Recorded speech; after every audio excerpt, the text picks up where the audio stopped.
जसवीर सिंह सरना जो कश्मीर तो सी, बड़े तगड़े राइटर भी ने, उन्होंने फेडरेशन का एक इतिहास भी लिखा, वो मेरे क्लास फैलो सी। जिवें वो है ना, अकेले ही चले थे जान बे मंजिल, लोग आते गए कारवा बनता गया। साडी साडी बिल्कुल साडे नाल वो गल बीती है।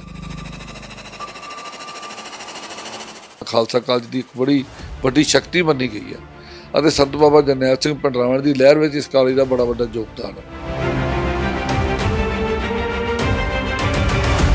सानू नहीं पता कि अकाल तख्त की है, ਇਹਦਾ ਕੀ ਰੋਲ ਆ ਸਿੱਖ ਪੰਥ ਵਿੱਚ, ਸਿੱਖ ਸਮਾਜ ਵਿੱਚ। ਸਾਨੂੰ ਮਤਲਬ ਮੈਂ ਉਸ ਪੀੜ੍ਹੀ 'ਚ ਸੀ ਜਿਹੜੀ ਪੀੜ੍ਹੀ ਨੂੰ ਇਹਨਾਂ ਗੱਲਾਂ ਦਾ ਉੱਕਾ ਹੀ ਪਤਾ ਨਹੀਂ ਸੀ।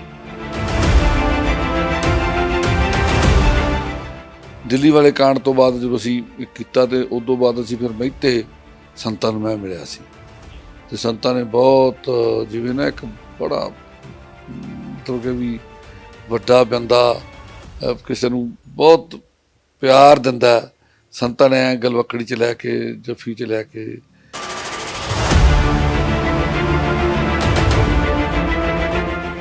ਤੇ ਸੰਤਾਂ ਨੇ ਕਿਹਾ ਅੰਮ੍ਰਿਤ ਛਕਿਆ, ਕਿ ਕੋਈ ਨਹੀਂ ਜੀ ਛਕ ਲਾਂਗੇ। ਤੇ ਸੰਤ ਨੇ ਉੱਥੇ ਗੱਲ ਜਿਵੇਂ ਛੜਤੀ ਵੀ ਕੋਈ ਨਹੀਂ, ਜਿਵੇਂ ਇੱਕ ਵਾਰ ਨੇੜੇ ਆਏ ਆ ਜਾਂ ਕਿਵੇਂ। ਮੈਂ ਉਦੋਂ ਫੀਲ ਕੀਤਾ ਮੈਂ ਸੰਤਾਂ ਜੀ ਚਾਹੁੰਦੇ ਕਿ ਇਹਨਾਂ ਨੂੰ ਪੱਕਿਆ ਕਰ ਲਈ ਜਾਂ ਕਿਵੇਂ।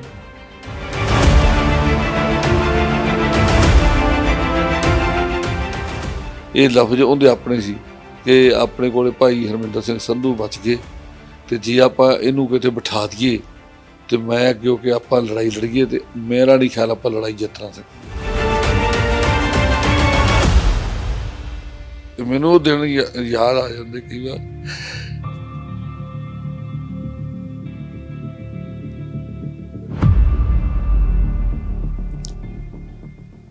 ਕੁੱਲ ਦੁਨੀਆ ਦੇ ਵਿੱਚ ਇਨਕਲਾਬ ਹੁੰਦੇ ਰਹੇ ਨੇ।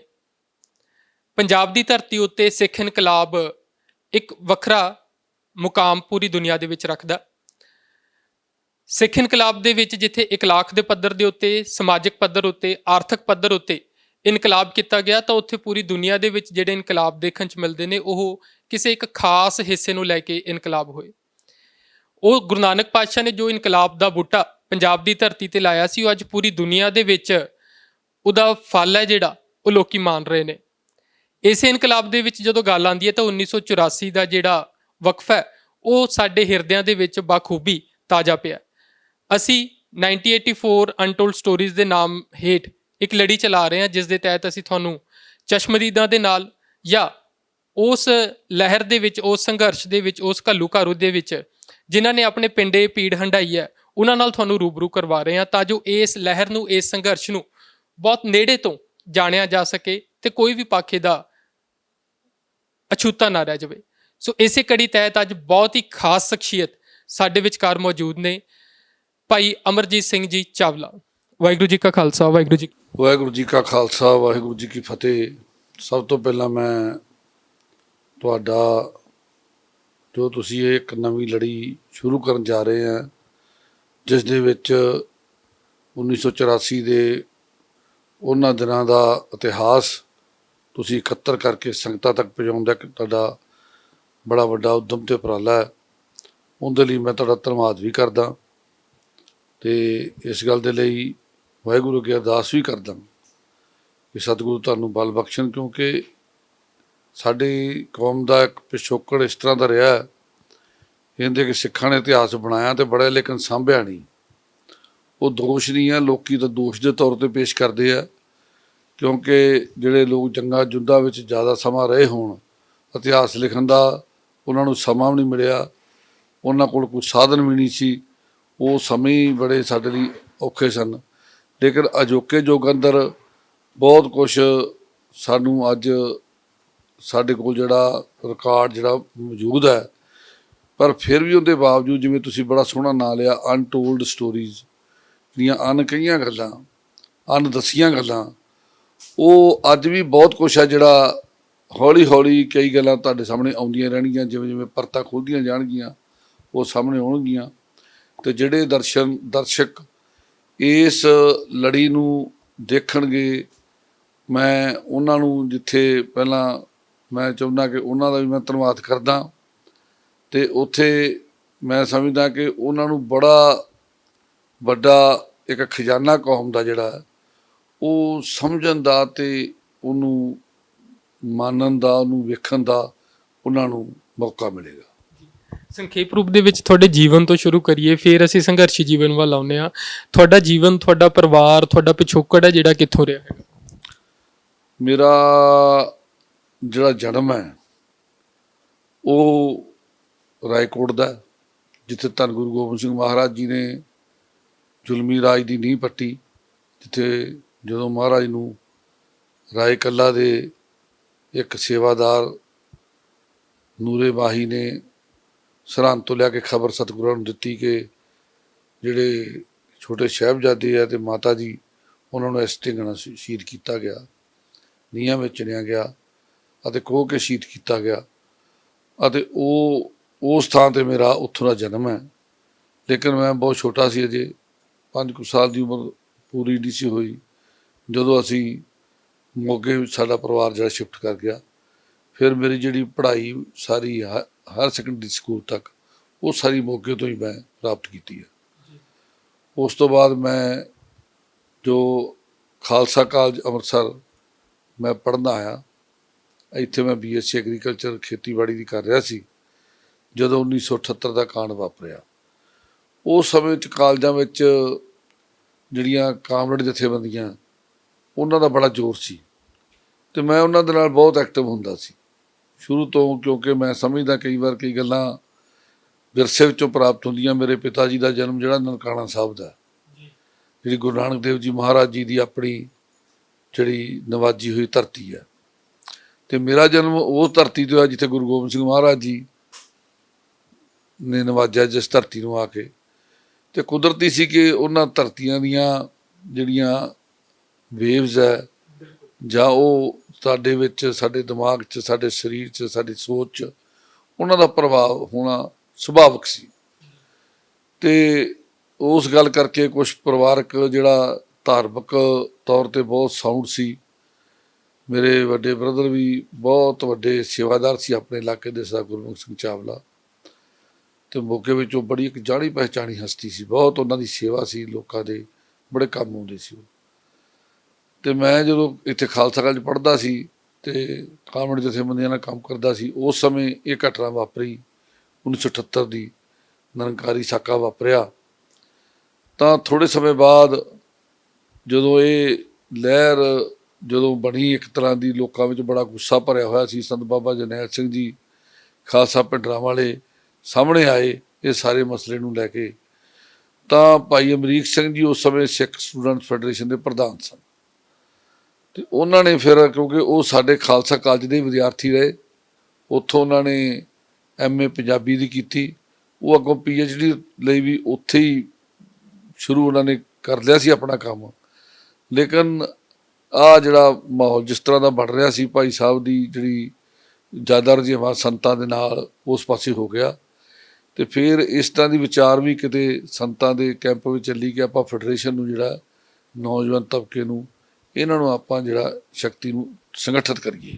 ਪਰ ਜ਼ਿਆਦਾਤਰ ਜਿਹੜਾ ਇਤਿਹਾਸ ਸੁਣਨ ਦੇ ਵਿੱਚ ਮਿਲਦਾ ਉਹ ਇਹ ਹੈ ਕਿ ਕਾਮਰੇਡ ਜਥੇਬੰਦੀਆਂ ਸੀਗੀਆਂ, ਜਿਹੜੀਆਂ ਵਿਦਿਆਰਥੀ ਜਥੇਬੰਦੀਆਂ ਸੀ ਜਾਂ ਦੂਜੀਆਂ ਵੀ, ਉਹ ਹਮੇਸ਼ਾ ਸਿੱਖਾਂ ਨਾਲ ਇੱਕ ਟਕਰਾਅ ਦੇ ਵਿੱਚ ਰਹਿੰਦੀਆਂ ਸੀ। ਤੁਸੀਂ ਕਹਿੰਦੇ ਹੋ ਕਿ ਤੁਸੀਂ ਕਾਮਰੇਡ ਜਥੇਬੰਦੀ ਦੇ ਵਿੱਚ ਆਪਣਾ ਕੰਮ ਕਰਦੇ ਸੀਗੇ ਵਿਦਿਆਰਥੀ ਦੇ ਤੌਰ 'ਤੇ, ਤਾਂ ਇੱਕ ਪਾਸੇ ਕਾਮਰੇਡ ਜਥੇਬੰਦੀਆਂ ਝੁਕਾਅ ਰੱਖਦੀਆਂ ਨੇ ਪੂਰਾ ਮਾਰਕਸ ਵੱਲ, ਲੈਨਨ ਵੱਲ, ਅਤੇ ਤੁਸੀਂ ਦੂਜੇ ਪਾਸੇ ਜਿਹੜਾ ਸਿੱਖ ਜੁਝਾਰੂਆਂ ਵੱਲ ਕਿਵੇਂ ਮੋੜਾ ਪੈ ਜਾਂਦਾ? ਇਹ ਵਾਕਿਆ ਹੀ ਸਵਾਲ ਤੁਹਾਡਾ ਬਹੁਤ, ਮੈਂ ਸਮਝਦਾ ਕਿ ਭਾਵਪੂਰਤਾ ਬੜਾ ਮੌਕੇ ਨਾਲ ਸੰਬੰਧ ਰੱਖਦਾ। ਮੇਰਾ ਪਿਛੋਕੜ ਕਿਉਂਕਿ ਧਾਰਮਿਕ ਸੀ, ਮੈਂ ਬਕਾਇਦਾ ਪਾਠ ਵੀ ਕਰਦਾ ਸੀ। ਸਾਡਾ ਮੇਰਾ ਕਲਾਸ ਫੈਲੋ ਸੀ ਜਸਵੀਰ ਸਿੰਘ ਸਰਨਾ, ਜੋ ਕਸ਼ਮੀਰ ਤੋਂ ਸੀ, ਬੜੇ ਤਕੜੇ ਰਾਈਟਰ ਵੀ ਨੇ। ਉਹਨਾਂ ਨੇ ਫੈਡਰੇਸ਼ਨ ਦਾ ਇੱਕ ਇਤਿਹਾਸ ਵੀ ਲਿਖਿਆ, ਉਹ ਮੇਰੇ ਕਲਾਸ ਫੈਲੋ ਸੀ। ਅਤੇ ਮੈਂ ਉਹਨਾਂ ਦੇ ਕੋਲ ਬਹੁਤ ਬਹਿੰਦਾ ਹੁੰਦਾ ਸੀ, ਕਿਉਂਕਿ ਉਹ ਕਵਿਤਾਵਾਂ ਬੜੀਆਂ ਸੁੰਦਰ, ਬਹੁਤ ਕਮਾਲ ਦੀਆਂ ਇਨਕਲਾਬੀ ਕਵਿਤਾਵਾਂ, ਕਿਉਂਕਿ ਉਹਨਾਂ ਦੇ ਘਰ ਦਾ ਵੀ ਜਿਹੜਾ ਐਡਰੈਸ ਸੀ ਨਾ, ਉਹ ਇਨਕਲਾਬੀ ਟਾਵਰ ਸ੍ਰੀਨਗਰ ਸੀ, ਬਾਰਾਮੂਲਾ ਇਨਕਲਾਬੀ ਟਾਵਰ। ਅਤੇ ਮੈਂ ਉਹਨਾਂ ਦੀਆਂ ਕਵਿਤਾਵਾਂ ਤੋਂ ਬੜਾ ਪ੍ਰਭਾਵਿਤ ਹੁੰਦਾ ਸੀ, ਕਿਉਂਕਿ ਜਿਵੇਂ ਉਹਨਾਂ ਨੇ ਕਵਿਤਾ ਲਿਖੀ, ਇੱਕ ਭਗਤ ਸਿੰਘ ਬੈਠਾ ਮੰਜੇ 'ਤੇ ਤੇ ਉਹਨਾਂ ਦੇ ਪੈਰਾਂ ਵਿੱਚ ਬੇੜੀ ਹੈ ਤੇ ਹੱਥ ਵਿੱਚ ਉਹਨਾਂ ਦੇ ਹੱਥਕੜੀ ਲੱਗੀ ਹੈ। ਤੇ ਬੜੀ ਵਧੀਆ ਕਵਿਤਾ ਲਿਖਦੇ ਆ ਕਿ ਹੱਥ ਵਿੱਚ ਕਲਮ ਕੜੀ, ਕਲਮ ਤੋਂ ਲਿਖਣਾ ਤੇ ਹੱਥਕੜੀ ਨੂੰ ਕੜੀ, ਹੱਥ ਵਿੱਚ ਕਲਮ ਕੜੀ, ਪੈਰਾਂ ਵਿੱਚ ਬੇੜੀਆਂ ਦਾ ਹਾਰ, ਸੂਹੇ ਸੂਹੇ ਜਗ ਪਿਆ ਇਹ ਇਨਕਲਾਬ ਦਾ ਇੱਕ ਹਨੇਰਾ ਯਾਰ। ਇਸ ਤਰ੍ਹਾਂ ਦੀ ਕਵਿਤਾ ਉਹਨਾਂ ਨੇ ਲਿਖਣੀ। ਬੜੀਆਂ ਮੈਂ ਉਹਨਾਂ ਦੀਆਂ ਕਵਿਤਾਵਾਂ ਇਸ ਤਰ੍ਹਾਂ ਦੀਆਂ ਸੁਣਦਾ ਰਹਿਣਾ ਤੇ ਮੈਨੂੰ ਬੜੀਆਂ ਉਹਨਾਂ ਦੇ ਜਿਹੜੇ ਅਲਫਾਜ਼ ਵੀ ਬੜੇ ਪ੍ਰਭਾਵਿਤ ਕਰਦੇ ਸੀ ਅਤੇ ਉਹਨਾਂ ਦੀ ਜਿਹੜੀ ਸੋਚ ਸੀ ਉਹ ਬੜੀ ਉੱਚੀ ਸੀ ਤੇ ਉਹ ਸਾਡਾ ਬੜਾ ਪਿਆਰ ਸੀ। ਤੇ ਭਾਈ ਅਮਰੀਕ ਸਿੰਘ ਹੁਣੀ ਖਾਲਸਾ ਕਾਲਜ ਆਏ, ਉਹ ਆ ਕੇ ਪ੍ਰੋਫੈਸਰ ਸੂਬਾ ਸਿੰਘ ਸਾਡੇ ਹੁੰਦੇ ਸਨ ਧਾਰਮਿਕ ਦੇ ਕਾਲਜ ਦੇ ਡਿਵਨਿਟੀ ਦੇ ਪ੍ਰੋਫੈਸਰ, ਉਹਨਾਂ ਨੂੰ ਆ ਕੇ ਮਿਲੇ ਕਿਉਂਕਿ ਇੱਥੇ ਪੜ੍ਹੇ ਸਨ। ਭਾਈ ਅਮਰੀਕ ਸਿੰਘ ਸਾਰਿਆਂ ਨੂੰ ਜਾਣਦੇ ਸੀ ਤੇ ਉਹਨਾਂ ਨੇ ਆ ਕੇ ਗੱਲ ਕੀਤੀ ਤੇ ਪ੍ਰੋਫੈਸਰ ਸਾਹਿਬ ਨੇ ਉੱਥੇ ਉਹ ਸਰਨਾ ਜਿਹੜਾ ਜਸਵੀਰ ਸਿੰਘ ਸਰਨਾ ਦੇ ਨਾਲ ਤੇ ਜਾਂ ਹੋਰ ਨੌਜਵਾਨਾਂ ਨਾਲ ਮਿਲਾਇਆ। ਉੱਥੇ ਸਰਨਾ ਨੇ ਭਾਈ ਅਮਰੀਕ ਸਰਾਂ ਨੂੰ ਦੱਸਿਆ ਕਿ ਤੁਸੀਂ ਛੱਡੋ, ਸਾਡੇ ਡਿਪਾਰਟਮੈਂਟ ਦਾ ਨੌਜਵਾਨ ਹੈ ਤੇ ਉਹ ਬਹੁਤ ਮਿਹਨਤੀ ਆ, ਉਹ ਹੈ ਤਾਂ ਉਹਨਾਂ ਨਾਲ ਤੁਰਿਆ ਫਿਰਦਾ ਕਾਮਰੇਡ ਜਥੇਬੰਦੀਆਂ ਨਾਲ, ਲੇਕਿਨ ਉਹ ਜਿਹੜਾ ਅੰਦਰੋਂ ਬਾਹਰੋਂ ਸਿੱਖ ਹੈ ਉਹਦੇ 'ਚ ਕੋਈ ਸ਼ੱਕ ਨਹੀਂ ਕਹਿੰਦਾ ਮੈਨੂੰ, ਤੇ ਮੈਂ ਤੁਹਾਨੂੰ ਉਹਨਾਂ ਨਾਲ ਮਿਲਾਉਣਾ। ਤੇ ਉਹ ਸਾਡੇ ਕਾਲਜ ਵਿੱਚ ਕੋਈ ਮਸਲਾ ਹੁੰਦਾ ਸਭ ਤੋਂ ਅੱਗੇ ਹੋ ਕੇ ਹੜਤਾਲਾਂ ਕਰਾਉਣ 'ਚ, ਸਭ ਤੋਂ ਅੱਗੇ ਮਸਲਾ ਉਠਾਉਣ 'ਚ ਬੜੀ ਮਿਹਨਤ ਕਰਦਾ ਤੇ ਮੈਂ ਮਿਲਾਉਣਾ। ਤੇ ਉਹਨੇ ਭਾਈ ਅਮਰੀਕ ਸਰਾਂ ਨਾਲ ਗੱਲ ਕੀਤੀ, ਭਾਈ ਸਾਹਿਬ ਨੇ ਕਿਹਾ ਠੀਕ ਹੈ ਤੂੰ ਗੱਲ ਕਰੀ, ਫਿਰ ਅਸੀਂ ਕਿਸੇ ਵੇਲੇ ਪ੍ਰੋਗਰਾਮ ਬਣਾਵਾਂਗੇ ਤੇ ਆਵਾਂਗੇ। ਫਿਰ ਸਾਡੇ ਕੋਲ ਭਾਈ ਅਮਰੀਕ ਸਿੰਘ ਤੇ ਭਾਈ ਹਰਮਿੰਦਰ ਸਿੰਘ ਸੰਧੂ ਇਹ ਮੈਨੂੰ ਮਿਲਣ ਵਾਸਤੇ ਸਾਡੇ ਹੋਸਟਲ 'ਚ ਆਏ। ਫਿਰ ਸਾਡੀ ਉੱਥੇ ਮੀਟਿੰਗ ਹੁੰਦੀ ਹੈ, ਸਾਡੇ ਨਾਲ ਮੁਲਾਕਾਤ ਹੁੰਦੀ ਹੈ ਤੇ ਬੜੀਆਂ ਸੋਹਣੀਆਂ ਵਿਚਾਰਾਂ ਜਿਹੜੀਆਂ ਅਸੀਂ ਸੁਣੀਆਂ। ਇੱਕ ਵਾਰ ਤਾਂ ਮੈਨੂੰ ਫੀਲ ਵੀ ਹੋਇਆ ਵੀ ਚੋਲੇ ਵਾਲੇ ਇਸ ਤਰ੍ਹਾਂ ਦੇ ਪ੍ਰਧਾਨ ਕਾਲਜਾਂ ਸਕੂਲਾਂ 'ਚ ਵੀ ਕਿਵੇਂ। ਫਿਰ ਜਦੋਂ ਮੈਂ ਉਹਨਾਂ ਦੀਆਂ ਗੱਲਾਂ ਬਾਤਾਂ ਸੁਣੀਆਂ ਤੇ ਮੈਨੂੰ ਬੜਾ ਚੰਗਾ ਇੱਕ ਉਹਨਾਂ ਤੋਂ ਵਿੱਚੋਂ ਨਜ਼ਰ ਆਇਆ ਤੇ ਮੈਂ ਕਿਹਾ ਕੋਈ ਗੱਲ ਨਹੀਂ ਭਾਈ ਸਾਹਿਬ, ਇਹ ਤਾਂ ਸਾਡਾ ਆਪਣਾ ਜੋ ਸਮਝ ਲਓ ਵੀ ਆਪਣੀ ਜਜ਼ਬਾਤਾਂ ਨਾਲ ਜੁੜੀ ਹੋਈ ਗੱਲ ਹੈ, ਆਪਣੇ ਇਤਿਹਾਸ ਨਾਲ ਜੁੜੀ ਹੋਈ ਗੱਲ ਹੈ, ਅਸੀਂ ਹਰ ਤਰ੍ਹਾਂ ਦਾ ਤੁਹਾਨੂੰ ਸਹਿਯੋਗ ਦਿਆਂਗੇ। ਤੇ ਕੁਦਰਤੀ ਉਹਨਾਂ ਥੋੜ੍ਹੇ ਦਿਨਾਂ ਬਾਅਦ ਹੀ ਜਿਹੜਾ ਉਹ ਦਿੱਲੀ ਇਸੇ ਤਰ੍ਹਾਂ ਦਾ ਸਾਕਾ ਵਾਪਰ ਗਿਆ ਜਦੋਂ ਸਿੱਖਾਂ ਨੇ ਉੱਥੇ ਉਸ 78 ਦੇ ਵਿੱਚ ਹੀ ਤੇ ਇੱਕ ਕਾਨਪੁਰ 2 ਸਾਕੇ ਵਾਪਰੇ ਸੀ 78 ਦੇ ਕਾਂਡ ਤੋਂ 2-4 ਮਹੀਨੇ ਦੇ ਵਿੱਚ ਹੀ ਤੇ ਦਿੱਲੀ ਇੱਕ ਸਿੰਘ ਸ਼ਹੀਦ ਹੋ ਗਿਆ। ਅਸੀਂ ਖਾਲਸਾ ਕਾਲਜ ਤੋਂ ਇੱਕ ਪ੍ਰੋਗਰਾਮ ਬਣਾਇਆ ਗਿਆ, ਆਪਾਂ ਇੱਕ ਪ੍ਰੋਟੈਸਟ ਮਾਰਚ ਕੱਢਣਾ ਤੇ ਮੈਂ ਉਹਦੇ ਅੱਗੇ ਲੱਗ ਗਿਆ। ਮੈਂ ਸਾਰਾ ਕਾਲਜ ਇਕੱਠਾ ਕੀਤਾ ਤੇ DC ਦੇ ਦਫ਼ਤਰਾਂ ਨੂੰ ਅਸੀਂ ਚੱਲ ਪਏ। ਉਹ ਜਿਹੜੇ ਅਸੀਂ ਉੱਥੋਂ ਚੱਲੇ, ਉੱਥੋਂ ਸਾਰਾ DC ਨੂੰ ਮੈਮੋਰੈਂਡਮ ਦੇ ਕੇ ਸਾਰੇ ਕਹਿੰਦੇ ਆਪਾਂ ਮੰਜੀ ਸਾਹਿਬ ਦੀਵਾਨ ਹਾਲ ਚੱਲੀਏ। ਸਾਨੂੰ ਉੱਥੋਂ ਬੰਦੇ ਪ੍ਰੇਰ ਪੂਰ ਕੇ ਇੱਧਰ ਲੈ ਆਏ, ਅਸੀਂ ਆਪਣਾ ਸਾਰਾ ਕਾਫਲਾ ਇੱਥੇ ਲੈ ਆਏ। ਬਹੁਤ ਵੱਡਾ ਇਕੱਠ ਸੀ ਕਿਉਂਕਿ ਕਾਲਜ ਬਹੁਤ ਵੱਡਾ, ਖਾਲਸਾ ਕਾਲਜ ਦੀ ਇੱਕ ਬੜੀ ਵੱਡੀ ਸ਼ਕਤੀ ਮੰਨੀ ਗਈ ਹੈ ਅਤੇ ਸੰਤ ਬਾਬਾ ਜਰਨੈਲ ਸਿੰਘ ਭਿੰਡਰਾਂਵਾਲੇ ਦੀ ਲਹਿਰ ਵਿੱਚ ਇਸ ਕਾਲਜ ਦਾ ਬੜਾ ਵੱਡਾ ਯੋਗਦਾਨ ਹੈ। ਤੇ ਅਸੀਂ ਉਦੋਂ ਇੱਥੇ ਲੈ ਆਏ। ਇੱਥੇ ਭਾਈ ਅਮਰੀਕ ਸਰ ਹੀ ਸਾਨੂੰ ਆ ਕੇ ਫਿਰ ਸਟੇਜ 'ਤੇ ਮਿਲੇ, ਇੱਥੇ ਸਟੇਜ ਲਾ ਲਈ, ਸਾਰਾ ਕੰਮ ਉਵੇਂ ਚੱਲਿਆ ਤੇ ਭਾਈ ਅਮਰੀਕ ਸਿੰਘ ਬੋਲਿਆ ਸੀ। ਮੈਂ ਵੀ ਜਦੋਂ ਬੋਲਿਆ ਤੇ ਮੇਰੀ ਜਿਹੜੀ ਜਥੇਬੰਦੀ ਸੀ all India student federation CPI ਦੇ ਨਾਲ ਸੰਬੰਧ AISF, ਉਹਦਾ ਮਤਲਬ ਮੈਂ ਸੈਕਟਰੀ ਸੀ ਇਸ ਇੱਥੋਂ ਦਾ ਅੰਮ੍ਰਿਤਸਰ ਦਾ। ਤੇ ਮੇਰੇ ਨਾਲ ਸਾਰੇ ਸਤਪਾਲ ਡਾਂਗ ਹੋਣੀ ਜਿਹਨੇ ਸਾਡੇ ਵੱਡੇ ਲੀਡਰ ਸਨ, ਉਹ ਸਾਰੇ ਬੜੇ ਮੇਰੇ ਨਾਲ ਕਲੋਜ਼ ਹੁੰਦੇ ਸੀ ਉਹਨਾਂ ਦਿਨਾਂ 'ਚ। ਤੇ ਇਹਨਾਂ ਨੇ ਮੈਨੂੰ ਆ ਕੇ ਬਾਅਦ ਜਦੋਂ ਅਸੀਂ ਸਾਰਾ ਇੱਥੋਂ ਨਿਬੇੜ ਕੇ ਉੱਥੇ ਗਏ ਤੇ ਇਹ ਮੇਰੇ ਕਮਰੇ 'ਚ ਆ ਗਏ 7-8 ਜਾਣੇ ਸ਼ਾਮ ਨੂੰ 4-5 ਵਜੇ। ਉਹਨਾਂ 'ਚ ਇੰਦਰਜੀਤ ਭੱਲਾ ਸਾਡੇ ਕਾਲਜ ਦਾ ਮੇਨ ਲੀਡਰ ਸੀ, ਅਮਰਜੀਤ ਸਿੰਘ ਆਸਲ ਬੜਾ ਮਸ਼ਹੂਰ ਹੋਇਆ, ਹੁਣ ਵੀ ਹੈਗੇ ਆ, ਅੱਜ ਵੀ ਉਸ ਜਥੇਬੰਦੀ 'ਚ ਕੰਮ ਕਰ ਰਹੇ ਆ CPI 'ਚ। ਤੇ ਉਹ ਮੇਰੇ ਕੋਲ ਬੜੇ ਆਏ ਕਿ ਇਹ ਤਾਂ ਕਾਮਰੇਡ ਦਾ ਬੜਾ ਗਲਤ ਕੰਮ ਕੀਤਾ। ਮੈਂ ਇਹਨਾਂ ਨੂੰ ਕਿਹਾ ਵੀ ਗਲਤ ਕੰਮ ਦੱਸੋ ਕੀ ਕੀਤਾ। ਮੈਂ ਤਾਂ ਕੁਛ ਵੀ ਨਹੀਂ ਗਲਤ ਕੀਤਾ, ਬਲਕਿ ਮੈਂ ਸਹੀ ਕੰਮ ਹੀ ਹੁਣ ਕੀਤਾ। ਉਹ ਕਹਿੰਦੇ ਨਹੀਂ ਦੇਖੋ ਆਪਾਂ ਇਹ ਫਿਰਕੂ ਆ। ਮੈਂ ਕਿਹਾ ਵੀ ਦੱਸੋ ਫਿਰਕੂ ਕਿਵੇਂ ਆ? ਸਾਡੇ ਬੰਦੇ ਜਿਹੜੇ ਪੰਜਾਬ ਦੇ ਇੱਥੇ ਆ ਕੇ ਮਾਰ ਦਿੱਤੇ ਨਿਰੰਕਾਰੀਆਂ ਨੇ, ਪੁਲਿਸ ਨੇ, ਸਰਕਾਰ ਨੇ ਉਹਨਾਂ ਦੀ ਹਮਾਇਤ ਕੀਤੀ, ਉਹਨਾਂ ਨੂੰ ਇੱਥੋਂ ਬੜੇ ਆਰਾਮ ਨਾਲ ਇੱਥੋਂ ਕੱਢ ਦਿੱਤਾ। ਦਿੱਲੀ ਵਿੱਚੋਂ ਪ੍ਰੋਟੈਸਟ ਕਰਦੇ ਲੋਕਾਂ 'ਤੇ ਗੋਲੀ ਚਲਾਤੀ। ਇਹਨਾਂ ਦੇ ਖਿਲਾਫ ਪ੍ਰੋਟੈਸਟ ਕਰਨਾ ਕੀ ਗਲਤ ਆ ਦੱਸੋ? ਜੇ ਤੁਸੀਂ ਇਹਨੂੰ ਕਹਿੰਦੇ ਗਲਤ ਆ ਤਾਂ ਫਿਰ ਮੈਨੂੰ ਤੁਸੀਂ ਗਲਤੀ ਸਮਝੋ, ਮੈਂ ਫਿਰ ਤੁਹਾਡੇ ਨਾਲ ਨਹੀਂ ਚੱਲ ਸਕਦਾ। ਮੇਰਾ ਅੱਜ ਤੋਂ ਬਾਅਦ ਅਸਤੀਫਾ। ਦੂਜੀ ਗੱਲ ਉਹਨਾਂ ਨੂੰ ਮੈਂ ਇਹ ਵੀ ਕਹੀ, ਮੈਂ ਕਿਹਾ ਵੀ ਠੀਕ ਹੈ ਮੈਂ ਤੁਹਾਡੇ ਨਾਲ ਕੰਮ ਕਰ ਰਿਹਾ ਸੀ ਸਟੂਡੈਂਟ ਮਸਲਿਆਂ ਉੱਤੇ, ਕੋਈ ਮੈਂ ਸਾਰਾ ਕੁਛ ਆਪਣਾ ਸਮਰਪਿਤ ਨਹੀਂ ਤੁਹਾਨੂੰ ਕਰਤਾ। ਹੁਣ ਮੈਨੂੰ ਮੇਰੀ ਆਪਣੀ ਜਮਾਤ ਮਿਲ ਗਈ, ਆਪਣੇ ਲੋਕ ਮਿਲ ਗਏ, ਮੈਂ ਹੁਣ ਉੱਥੇ ਹੀ ਕੰਮ ਕਰਨਾ ਚੰਗਾ ਸਮਝਦਾ। ਬਸ ਉਹਨਾਂ ਨੂੰ ਮੈਂ ਜਵਾਬ ਦੇ ਕੇ ਤੋਰਤਾ। ਉਹ ਮੇਰੇ ਮਗਰ ਬੜੇ ਦਿਨ ਲੱਗੇ ਰਹੇ, ਨਹੀਂ ਤੂੰ ਕਾਮਰੇਡ ਗੱਲ ਨੂੰ ਸਮਝ, ਤੂੰ ਇੰਝ ਕਰ ਉਹ ਕਰ। ਮੈਂ ਇੱਕ ਉਹਨਾਂ ਨੂੰ ਫੈਸਲਾ ਹੀ ਸੁਣਾਤਾ ਕਿ ਮੈਂ ਅੱਜ ਤੋਂ ਬਾਅਦ ਤੁਹਾਡੇ ਨਾਲ ਕਿਸੇ ਵੀ ਢੰਗ ਨਾਲ ਨਹੀਂ, ਕਿਉਂਕਿ ਮੇਰਾ ਪਿਛੋਕੜ, ਮੇਰੇ ਬਾਰੇ ਸਰਨਾ ਨੇ ਭਾਈ ਅਮਰੀਕ ਨੂੰ ਦੱਸਿਆ ਸੀ ਕਿ ਅਸੀਂ ਹਰ ਐਤਵਾਰ ਦਰਬਾਰ ਸਾਹਿਬ ਜਾਂਦੇ ਹਾਂ, ਵੀ ਅਮਰਜੀਤ ਸਿੰਘ ਉੱਥੇ ਜਾ ਕੇ ਪ੍ਰਸ਼ਾਦ ਵੀ ਕਰਾਉਂਦਾ ਤੇ ਮੱਥਾ ਵੀ ਟੇਕ ਕੇ ਆਉਂਦਾ, ਇਕੱਲਾ ਮੱਥਾ ਟੇਕ ਕੇ ਨਹੀਂ ਆਉਂਦਾ, ਉਹ ਬਕਾਇਦਾ ਦੇਗ ਲੈ ਕੇ ਉੱਥੇ ਦੇਗ ਵੀ ਚੜਾਉਂਦਾ। ਦੇਗ ਉਹੀ ਬੰਦਾ ਚੜਾਉਂਦਾ ਜਿਹਦੀ ਸ਼ਰਧਾ ਹੁੰਦੀ ਹੈ ਗੁਰੂ ਪ੍ਰਤੀ। ਜੇ ਉਹ ਕਾਮਰੇਡ ਹੋਵੇ ਤੇ ਉਹ ਆਹ ਕਾਰਜ ਨਾ ਕਰੇ। ਤੇ ਮੈਂ ਉਹਨਾਂ ਨੂੰ ਕਿਹਾ ਵੀ ਮੈਂ ਤਾਂ ਇਹਨਾਂ ਵਿਚਾਰਾਂ ਦਾ ਪਹਿਲਾਂ ਹੀ ਧਾਰਦੀ ਹਾਂ, ਤੁਸੀਂ ਮੈਨੂੰ ਕੋਈ ਨਵੀਂ ਗੱਲ ਤਾਂ ਠੀਕ ਆ, ਮੈਂ ਇਨਕਲਾਬੀ ਸੋਚ ਮੇਰੀ ਜ਼ਰੂਰ ਹੈ ਤੇ ਮੈਂ ਉਹਦੇ ਕਰਕੇ ਤੁਹਾਡੇ ਨਾਲ ਤੁਰਿਆ ਫਿਰਦਾ ਕੋਈ। ਹਾਂ, ਕਿਹੜੀ ਅਜਿਹੀਆਂ ਤੁਹਾਡੀਆਂ ਕਾਰਗੁਜ਼ਾਰੀਆਂ ਸੀਗੀਆਂ ਆਲ ਇੰਡੀਆ ਸਿੱਖ ਸਟੂਡੈਂਟ ਫੈਡਰੇਸ਼ਨ ਦੇ ਵਿੱਚ ਕਿ ਇੱਕ ਕਾਮਰੇਡ ਜਥੇਬੰਦੀ ਚੋਂ ਆ ਕੇ ਵੀ ਅਮਰਜੀਤ ਸਿੰਘ ਚਾਵਲਾ ਦਾ ਫੈਡਰੇਸ਼ਨ ਦੇ ਵਿੱਚ ਇੱਕ ਬਹੁਤ ਵੱਡਾ ਨਾਮ ਬਣ ਜਾਂਦਾ? ਦੇਖੋ, ਅਸੀਂ ਜਦੋਂ ਸ਼ੁਰੂ 'ਚ ਭਾਈ ਅਮਰੀਕ ਹੋਰਾਂ ਦੇ ਨਾਲ ਚੱਲੇ ਸੀ, ਉਦੋਂ ਅਸੀਂ ਬਹੁਤ, ਸਾਡਾ ਕਾਫਲਾ ਛੋਟਾ ਸੀ ਤੇ ਜਿਵੇਂ ਉਹ ਹੈ ਨਾ ਕਹਿੰਦੇ ਹੀ ਚਲੇ ਥੇ ਜਾਨਬੇ ਮੰਜ਼ਿਲ, ਲੋਕ ਆਤੇ ਗਏ ਕਾਰਵਾ ਬਣਤਾ ਗਿਆ। ਸਾਡੀ ਬਿਲਕੁਲ ਸਾਡੇ ਨਾਲ ਉਹ ਗੱਲ ਬੀਤੀ ਆ।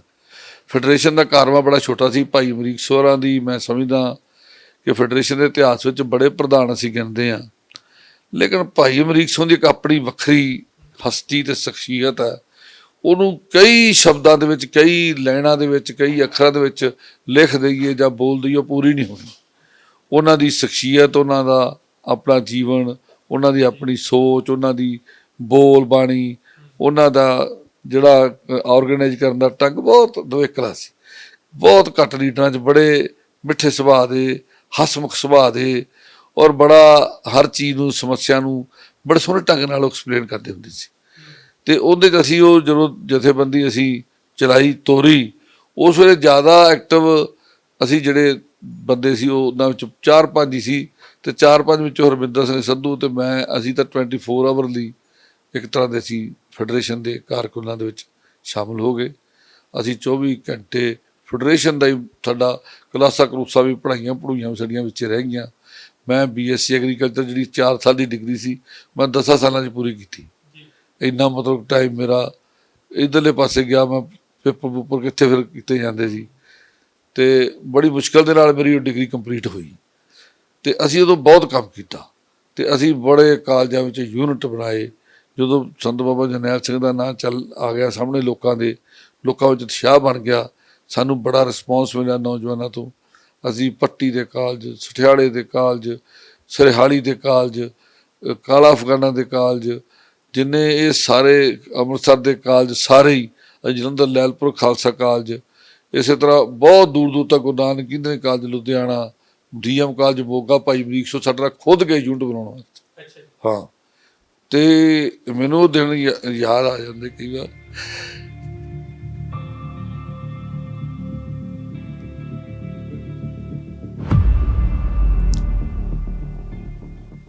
ਅਸੀਂ ਬੜਾ ਮਿਹਨਤ ਕੀਤੀ ਉਸ ਵੇਲੇ ਤੇ ਸਾਨੂੰ ਬੜਾ ਉਸ ਵੇਲੇ ਇਸ ਚੀਜ਼ ਦਾ ਰਿਸਪੌਂਸ ਮਿਲਿਆ। ਕਈ ਵਾਰ ਸੰਤਾਂ ਨੇ ਸਾਨੂੰ ਬੜਾ ਸ਼ਾਬਾਸ਼ੀ ਦੇਣੀ, ਇੱਥੋਂ ਤੱਕ ਕਿ ਅਸੀਂ ਕੈਂਪ ਲਾਉਣੇ ਫੈਡਰੇਸ਼ਨ ਨੇ ਸ਼ੁਰੂ ਕੀਤੇ। ਸਾਡੇ ਕੈਂਪ ਜਿਹੜੇ ਕਿਸੇ ਵੇਲੇ 50-50 ਜਾਂ 60-70 ਬੰਦਿਆਂ ਦੇ, 100 ਬੰਦਿਆਂ ਤੋਂ ਵੱਧ ਕੈਂਪ ਨਹੀਂ ਸੀ ਲੱਗਦਾ। ਉਹ ਸਾਡੇ ਕੈਂਪ ਉਹਨਾਂ ਸਮਿਆਂ 'ਚ 500-500 ਦੇ ਕੈਂਪ ਭਰਨ ਲੱਗ ਪਏ। ਬੜਾ ਨੌਜਵਾਨ ਜਿਹੜਾ ਉਹ ਕੈਂਪਾਂ ਵਿੱਚ ਜਾਣ ਲੱਗ ਪਿਆ। ਸੰਤ ਜਰਨੈਲ ਸਿੰਘ ਖੁਦ ਸਾਡੇ ਕੈਂਪਾਂ ਜਾ ਕੇ ਰਾਤ ਰਹਿੰਦੇ, ਸਵੇਰੇ ਸੰਤਾਂ ਨੇ ਆਪ ਬੱਚਿਆਂ ਨੂੰ, ਨੌਜਵਾਨਾਂ ਨੂੰ ਸੰਬੋਧਨ ਕਰਨਾ ਆਖਰੀ ਦਿਨ ਤੇ ਫਿਰ ਮਤਲਬ ਕਿ ਵੀ ਉੱਥੋਂ ਕੈਂਪ ਦੀ ਰੁਖਸਤੀ ਹੋਣੀ। ਇਸ ਤਰ੍ਹਾਂ ਦਾ ਵਾਤਾਵਰਨ ਜਿਹੜਾ ਸੀ ਉਹ ਸਾਨੂੰ ਜਿਹੜਾ ਨਸੀਬ ਹੋਇਆ, ਜਿਹਦੇ ਕਰਕੇ ਫਿਰ ਬੜੀ ਵੱਡੀ ਇੱਕ ਲਹਿਰ ਬਣੀ। ਵਿਦਿਆਰਥੀਆਂ ਨੂੰ ਜਦੋਂ ਤੁਸੀਂ ਮਿਲਦੇ ਸੀਗੇ ਕਾਲਜਾਂ ਦੇ ਵਿੱਚ ਜਾ ਕੇ, ਜਿਹੜਾ ਤੁਹਾਡਾ ਬਹੁਤ ਵੱਡਾ ਉਪਰਾਲਾ ਸੀਗਾ, ਉਦੋਂ ਲਾਮਬੰਦ ਕਰਨ ਲਈ ਤੁਹਾਡੇ ਵੱਲੋਂ ਮੁੱਖ ਜਿਹੜੀਆਂ ਤਕਰੀਰਾਂ ਨੇ ਜਾਂ ਭਾਸ਼ਣ ਨੇ ਜਾਂ ਕੋਈ ਪੈਂਫਲੇਟ ਵੰਡਣ ਦੀ ਗੱਲ ਹੈ, ਉਹਦੇ ਵਿੱਚ ਮੁੱਖ ਗੱਲ ਹੈ, ਜਿਹੜਾ ਮੁੱਖ ਨੁਕਤਾ ਕੀ ਹੁੰਦਾ? ਦੇਖੋ, ਜਦੋਂ ਇਹ ਅਸੀਂ ਫੈਡਰੇਸ਼ਨ ਦਾ ਸ਼ੁਰੂਆਤ ਕੀਤੀ, ਸਾਡੀ ਲੜਾਈ ਬਹੁਤ ਜਲਦੀ ਜ਼ੋਰ ਫੜ ਗਈ ਸੀ, ਕਿਉਂਕਿ 78 ਦਾ ਕਾਂਡ ਹੀ ਐਡਾ ਵੱਡਾ ਕਾਂਡ ਸੀ, ਜਿਹੜਾ ਮੈਂ ਸਮਝਦਾ ਕਿ ਇਦੋਂ ਵੱਡੀ ਜਵਾਲਾ ਹੋਰ ਪੰਜਾਬ 'ਚ ਨਹੀਂ ਸੀ ਕੋਈ ਭੜਕਾ ਸਕਦਾ। ਜਿਹੜੀ ਸਰਕਾਰ ਨੇ ਤੇ ਨਿਰੰਕਾਰੀਆਂ ਨੇ ਏਡੀ ਵੱਡੀ ਕਾਰਵਾਈ ਕਰਕੇ ਉਹਨਾਂ ਨੇ ਸਿੱਖਾਂ ਦੀ ਇੱਜ਼ਤ ਨੂੰ, ਮਾਣ ਸਨਮਾਨ ਨੂੰ ਬਹੁਤ ਵੱਡਾ ਹੱਥ ਪਾਇਆ ਸੀ। ਤੇ ਸਿੱਖਾਂ ਦੇ, ਮੈਂ ਆਵਾਮ ਦੇ ਬਾਰੇ ਵੀ ਬੜਾ, ਮੈਨੂੰ ਇਸ ਚੀਜ਼ ਦਾ ਬੜਾ ਮਾਣ ਆਪਣੀ ਕੌਮ ਦੇ ਉੱਤੇ ਕਿ ਬੜੇ ਲੰਬੀ ਸਮੇਂ ਬਾਅਦ 1947 ਤੋਂ ਬਾਅਦ 1966 ਤੋਂ ਬਾਅਦ ਜਦੋਂ ਅਸੀਂ ਪੰਜਾਬੀ ਸੂਬੇ ਦੀ ਲੜਾਈ ਆਪਾਂ ਲੜੀ, ਫਿਰ ਥੋੜ੍ਹੀ ਬਹੁਤ ਆਪਾਂ ਐਮਰਜੈਂਸੀ ਦੀ ਲੜਾਈ 'ਚ ਗ੍ਰਿਫਤਾਰੀਆਂ ਦਿੱਤੀਆਂ, ਸਾਰਾ ਸਿਆਸੀ, ਇਹਨੇ ਸਾਰਾ ਸਾਡਾ ਸਿਆਸੀਕਰਨ ਕਰ ਦਿੱਤਾ ਸੀ ਪੰਜਾਬ ਦੇ ਲੋਕਾਂ ਦਾ। ਤੇ ਇੱਕ ਸਿਆਸਤ ਰਾਜ ਸਰਕਾਰ ਬਣ ਗਈ, ਟੁੱਟ ਗਈ, ਕਦੀ ਕਾਂਗਰਸ ਆ ਗਈ, ਕਦੀ ਅਕਾਲੀ ਦਲ ਦੀ ਸਰਕਾਰ ਆ ਗਈ, ਇੱਕ ਇਸ ਤਰ੍ਹਾਂ ਦਾ ਹੀ ਮਤਲਬ ਕਿ ਵੀ ਸਰਕਲ ਚੱਲ ਰਿਹਾ ਸੀ। ਉਹਨੇ ਲੋਕਾਂ ਨੂੰ ਆਪਣੀਆਂ ਪਰਿਵਾਰਾਂ ਦੀ ਸੈਟਿੰਗ ਕਰਦੀ, ਲੋਕਾਂ ਦੇ ਕੰਮਾਂ ਕਾਰਾਂ ਦੀ ਸੈਟਿੰਗ ਕਰਤੀ, ਭਾਵੇਂ ਕੋਈ ਸਾਰਾ ਵਰਤਾਰੇ ਵਿੱਚੋਂ ਬਹੁਤ ਕੁਝ ਮਾਈਨਸ ਹੋ ਚੁੱਕਾ ਸੀ। ਜਿਵੇਂ ਮੈਂ ਤੁਹਾਨੂੰ ਬੜੀ ਇੱਕ ਮਹੱਤਵਪੂਰਨ ਗੱਲ ਦੱਸਦਾ ਕਿ ਜਿਵੇਂ ਫਾਰ ਐਗਜ਼ਾਮਪਲ ਜਦੋਂ ਇਹ ਕਾਂਡ ਵਾਪਰਿਆ, ਨਿਰੰਕਾਰੀ ਕਾਂਡ ਵਾਪਰਿਆ, ਉਦੋਂ ਅਕਾਲ ਤਖ਼ਤ ਸਾਹਿਬ ਤੇ ਬੜਾ ਵੱਡਾ ਇਕੱਠ ਹੋਇਆ, ਸਾਰੀਆਂ ਜਥੇਬੰਦੀਆਂ ਸੱਦੀਆਂ ਗਈਆਂ, ਸਾਰੇ ਮਹਾਂਪੁਰਸ਼ ਸੱਦੇ ਗਏ, ਜਥੇਦਾਰ ਸਾਧੂ ਸਿੰਘ ਭੌਰਾ ਹੁੰਦੇ ਸੀ। ਤੇ ਅਸੀਂ, ਮੈਂ ਖੁਦ ਆਪਣੀ ਪਰਸਨਲ ਦੱਸਦਾ ਵੀ ਅਸੀਂ ਬੜੇ ਹੈਰਾਨ ਹੋਣਾ ਵੀ ਕੌਣ ਅਕਾਲ ਤਖ਼ਤ, ਕਿਵੇਂ ਮਤਲਬ ਸਾਧੂ ਸਿੰਘ ਭੌਰਾ ਕਿਵੇਂ, ਮਤਲਬ ਮੈਂ ਉਦੋਂ ਸਟੂਡੈਂਟ ਮੂਵਮੈਂਟ 'ਚ ਇੰਨਾ ਐਕਟਿਵ ਹੋਣ ਦੇ ਬਾਵਜੂਦ, ਉਦੋਂ ਹਜੇ ਜਿਹੜੀ ਮੈਂ ਫੈਡਰੇਸ਼ਨ ਜੁਆਇਨ ਨਹੀਂ ਕੀਤੀ, ਮੈਂ ਉਦੋਂ ਦੀ ਦੱਸ ਰਿਹਾ, ਸਾਨੂੰ ਨਹੀਂ ਸੀ ਪਤਾ ਕਿ ਅਕਾਲ ਤਖ਼ਤ ਕੀ ਹੈ, ਇਹਦਾ ਕੀ ਰੋਲ ਆ ਸਿੱਖ ਪੰਥ ਵਿੱਚ, ਸਿੱਖ ਸਮਾਜ ਵਿੱਚ। ਸਾਨੂੰ ਮਤਲਬ ਮੈਂ ਉਸ ਪੀੜ੍ਹੀ 'ਚ ਸੀ ਜਿਹੜੀ ਪੀੜ੍ਹੀ ਨੂੰ ਇਹਨਾਂ ਗੱਲਾਂ ਦਾ ਉੱਕਾ ਹੀ ਪਤਾ ਨਹੀਂ ਸੀ। ਕੁਛ ਚੰਦ ਬੰਦੇ ਹੋਣ ਸਾਡੇ ਵਿੱਚ ਬਹੁਤ ਹੀ ਅੰਮ੍ਰਿਤਸਰ ਦੇ ਨੇੜੇ ਰਹਿਣ ਵਾਲੇ, ਤਾਂ ਤੁਸੀਂ ਇੱਥੋਂ ਅੰਦਾਜ਼ਾ ਲਾ ਲਓ ਕਿ ਬਾਕੀ ਪੰਜਾਬ 'ਚ ਕੀ ਹਾਲ ਹੋਏਗਾ। ਬਾਕੀ ਪੰਜਾਬ ਦੇ ਕਾਲਜਾਂ 'ਚ, ਸਕੂਲਾਂ 'ਚ, ਪਿੰਡਾਂ 'ਚ, ਉੱਥੋਂ ਦੇ ਨੌਜਵਾਨਾਂ 'ਚ, ਅਕਾਲੀ ਜਥੇਦਾਰਾਂ ਨੂੰ ਛੱਡ ਦਿਓ, ਲੇਕਿਨ ਅਕਾਲੀ ਜਥੇਦਾਰ ਤੱਕ ਸੀਮਤ ਸੀਗੇ, ਉਹ ਤੱਕ ਸੀਮਤ ਸੀ। ਸਰਕਾਰ ਬਣ ਗਈ, ਭੱਜ ਲਓ, ਕੰਮ ਕਰਾ ਲਓ, ਚੰਡੀਗੜ੍ਹ ਚਲੇ ਜਾਓ, ਮੁੱਖ ਮੰਤਰੀ ਨੂੰ ਮਿਲ ਲਓ, ਮੰਤਰੀਆਂ ਨੂੰ ਮਿਲ ਲਓ, ਮੰਡੀ ਦਾ ਕੰਮ ਦੂਜਾ ਤੀਜਾ। ਲੋਕੀ ਕਿਉਂਕਿ ਬੜੇ ਟੁੱਟੇ ਆਏ ਸੁਧਰੋਂ, ਜਦੋਂ ਦੇਸ਼ ਦੀ ਵੰਡ ਹੋਈ ਆ, ਉਹ ਬੜਾ ਕੁਛ ਰਲਿਆ ਹੋਇਆ ਸੀ ਸਾਡੇ ਸਮਾਜ ਦੇ ਵਿੱਚ। ਉਹਦਾ ਵੀ ਪ੍ਰਭਾਵ ਸੀ ਕਿ ਲੋਕ ਆਪਣੀ ਹਜੇ ਖੜ ਰਹੇ ਸੀ ਤੇ ਨਵੀਂ ਲੜਾਈ ਸਿੱਖਾਂ ਦੇ ਸਿਰ ਪੈ ਗਈ। ਲੇਕਿਨ ਉਸ ਚੀਜ਼ ਤੋਂ ਬਾਅਦ ਸਾਨੂੰ ਪਤਾ ਲੱਗਾ ਕਿ ਅਕਾਲ ਤਖ਼ਤ ਸਾਡਾ ਇੱਕ ਬੜਾ ਵੱਡਾ ਕੇਂਦਰ ਹੈ। ਫਿਰ ਸੰਤ ਜਰਨੈਲ ਸੋਹਰਾ ਨੇ ਜਦੋਂ ਇਸ ਗੱਲ ਦੇ ਉੱਤੇ ਚੱਕਿਆ, ਉਦੋਂ ਬੜਾ ਇੱਕ ਵਾਰ ਉਹਨਾਂ ਦਾ ਸਾਡੀ ਲੀਡਰਸ਼ਿਪ ਨੇ ਵੀ ਬੜਾ ਵਿਰੋਧ ਕੀਤਾ ਜੀ, ਕਾਂਗਰਸ ਦੇ ਏਜੰਟ ਹੈ ਜੀ। ਉਹ ਅੱਜ ਪਤਾ ਲੱਗਦਾ ਕਿ ਉਹ ਜਿਹੜਾ ਸੰਤ ਜਰਨੈਲ ਸਿੰਘ ਸੀ ਉਹ ਕਾਂਗਰਸ ਦਾ ਏਜੰਟ ਸੀਗੇ, ਸਿੱਖਾਂ ਦਾ ਮਤਲਬ ਕਿ ਵੀ ਜਿੰਦ ਜਾਨ ਸੀ। ਉਹਦਾ ਅੱਜ ਅਸੀਂ ਦੇਖ ਰਹੇ ਨਾ, ਉਦੋਂ ਮਤਲਬ ਕਿ ਵੀ ਇਸ ਤਰ੍ਹਾਂ ਦਾ ਵਾਤਾਵਰਨ ਇੱਕ ਵਾਰ ਬਣਿਆ, ਲੋਕਾਂ ਨੇ ਬਣਾਉਣ ਦੀ ਕੋਸ਼ਿਸ਼ ਕੀਤੀ। ਔਰ ਉਹਦੇ 'ਚ ਮੈਂ ਸਮਝਦਾ ਕਿ ਫੈਡਰੇਸ਼ਨ ਦਾ ਸਭ ਤੋਂ ਵੱਡਾ ਇੱਕ ਯੋਗਦਾਨ ਸੀ, ਜਿਹੜਾ ਸੰਤ ਜਰਨੈਲ ਸੋਹਰਾ ਨੇ ਫੈਡਰੇਸ਼ਨ ਨੂੰ ਉਹਨਾਂ ਨੇ ਔਰਗੇਨਾਈਜ਼ ਕੀਤਾ, ਫੈਡਰੇਸ਼ਨ ਨੂੰ ਹੀ ਸਾਰੀ ਪਾਵਰ ਦਿੱਤੀ। ਜਿੱਥੇ ਕੋਈ ਗੱਲ ਕਰਨੀ ਤੇ ਸੰਤਾਂ ਨੇ ਫੈਡਰੇਸ਼ਨ ਵੱਲ ਨੂੰ ਕਹਿਣਾ ਕਿ ਫੈਡਰੇਸ਼ਨ 'ਚ ਸ਼ਾਮਲ ਹੋਵੋ। ਉਮਰਾਂ ਦੇ ਜਿਹੜੇ ਸੀ ਨਾ ਉਹ ਬਾਰ ਉਹ ਖ਼ਤਮ ਹੋ ਗਈ। ਭਾਈ ਅਮਰੀਕ ਸਿੰਘ ਖੁਦ ਉਦੋਂ ਮੇਰਾ ਖਿਆਲ ਹੈ ਵੀ ਆਈ ਥਿੰਕ 30-32 ਸਾਲ ਦੀ ਉਮਰ ਦੇ ਹੋਣੇ, ਤੇ ਪੜ੍ਹਾਈ ਵੀ ਸਾਰੀ ਪੂਰੀ ਹੋ ਗਈ ਸੀ ਕਾਲਜਾਂ ਸਕੂਲਾਂ ਤੋਂ ਆ ਕੇ। ਲੇਕਿਨ ਪ੍ਰਧਾਨ ਦੁਆਰਾ 1983 'ਚ ਰਿਹਾ ਹੋ ਕੇ ਆਏ, ਮੈਂ ਬਾਬਾ ਥਾਰਾ ਸਿੰਘ ਭਾਈ ਅਮਰੀਕ ਸਿੰਘ ਦੇ ਨਾਲ, ਅਸੀਂ ਸਾਰੇ ਜੇਲ੍ਹ 'ਚੋਂ ਰਿਹਾ ਹੋ ਕੇ ਜਦੋਂ ਆਉਂਦੇ ਹਾਂ, ਤੇ 20 ਸਤੰਬਰ ਦਾ ਉਦੋਂ ਇਕੱਠ ਹੁੰਦਾ ਬਹੁਤ ਵੱਡਾ, ਤੇ ਫੈਡਰੇਸ਼ਨ ਦੀ ਪਹਿਲੀ ਕਾਨਫਰੰਸ ਸੀ, ਜਿਹੜੀ ਵੱਡੀਆਂ ਜਿਹੜੀਆਂ ਕਾਨਫਰੰਸਾਂ ਆਪਾਂ ਇਤਿਹਾਸ ਵਿੱਚ ਹੁੰਦੇ ਹਾਂ ਅਕਾਲੀ ਦਲ ਦੀਆਂ, ਹੋਰ ਉਹਨਾਂ ਤੋਂ ਕਿਤੇ ਉੱਤੇ ਚਲੀ ਗਈ ਆ। ਜਿੰਨਾ ਕੰਪਲੈਕਸ ਸੀ, ਮੰਜੀ ਸਾਹਿਬ ਦੀਵਾਨ ਹਾਲ ਦਾ ਹਾਲ, ਉੱਤੇ ਸਾਰੀਆਂ ਗੈਲਰੀਆਂ, ਤੇ ਆਹ ਬਾਹਰ ਗੇਟ ਤੱਕ ਤੇ ਪਰਿਕਰਮਾ ਐ ਭਰੀ ਸੀ ਜਿਵੇਂ ਪਤਾ ਨਹੀਂ ਕੀ ਹੈ ਇੱਥੇ 20 ਸਤੰਬਰ। ਤੇ ਉਸ ਵੱਡੇ ਇਕੱਠ ਵਿੱਚ ਭਾਈ ਅਮਰੀਕ ਸਿੰਘ ਨੂੰ ਪ੍ਰਧਾਨ ਚੁਣਿਆ ਗਿਆ। ਕਿੰਨਾ ਵੱਡਾ ਸਮਰਥਨ ਉਸ ਸਮੇਂ ਸਿੱਖ ਸੰਗਤ ਦਾ, ਸਿੱਖ ਆਵਾਮ ਦਾ, ਮਤਲਬ ਕਿ ਵੀ ਇਸ ਗੱਲ ਦੇ ਉੱਤੇ ਫੈਡਰੇਸ਼ਨ ਦੇ ਨਾਲ ਖੜ ਗਿਆ ਸੀ। ਔਰ ਇਹ ਕੋਈ ਸ਼ੱਕ ਨਹੀਂ ਕਿ ਬੜੀਆਂ ਸਾਜ਼ਿਸ਼ਾਂ ਹੋਈਆਂ ਇਸ ਸ਼ਕਤੀ ਨੂੰ ਤੋੜਨ ਵਾਸਤੇ। ਪਰ ਫਿਰ ਵੀ ਜੇ ਬਹੁਤ ਬਰੀਕੀ 'ਚ ਆਪਾਂ ਜਾਈਏ ਤਾਂ ਦਮਦਮੀ ਟਕਸਾਲ ਦਾ ਤੇ ਸਿੱਖ ਸਟੂਡੈਂਟ ਫੈਡਰੇਸ਼ਨ ਦਾ ਜਿਹੜਾ ਕੰਮ ਸੀ, ਉਹਨਾਂ 'ਚ ਵੱਖਰਤਾ ਕੀ ਸੀ? ਕਿਹੜੀਆਂ ਜ਼ਿੰਮੇਵਾਰੀਆਂ ਤੁਹਾਡੀਆਂ ਵੰਡੀਆਂ ਹੋਈਆਂ ਸੀ?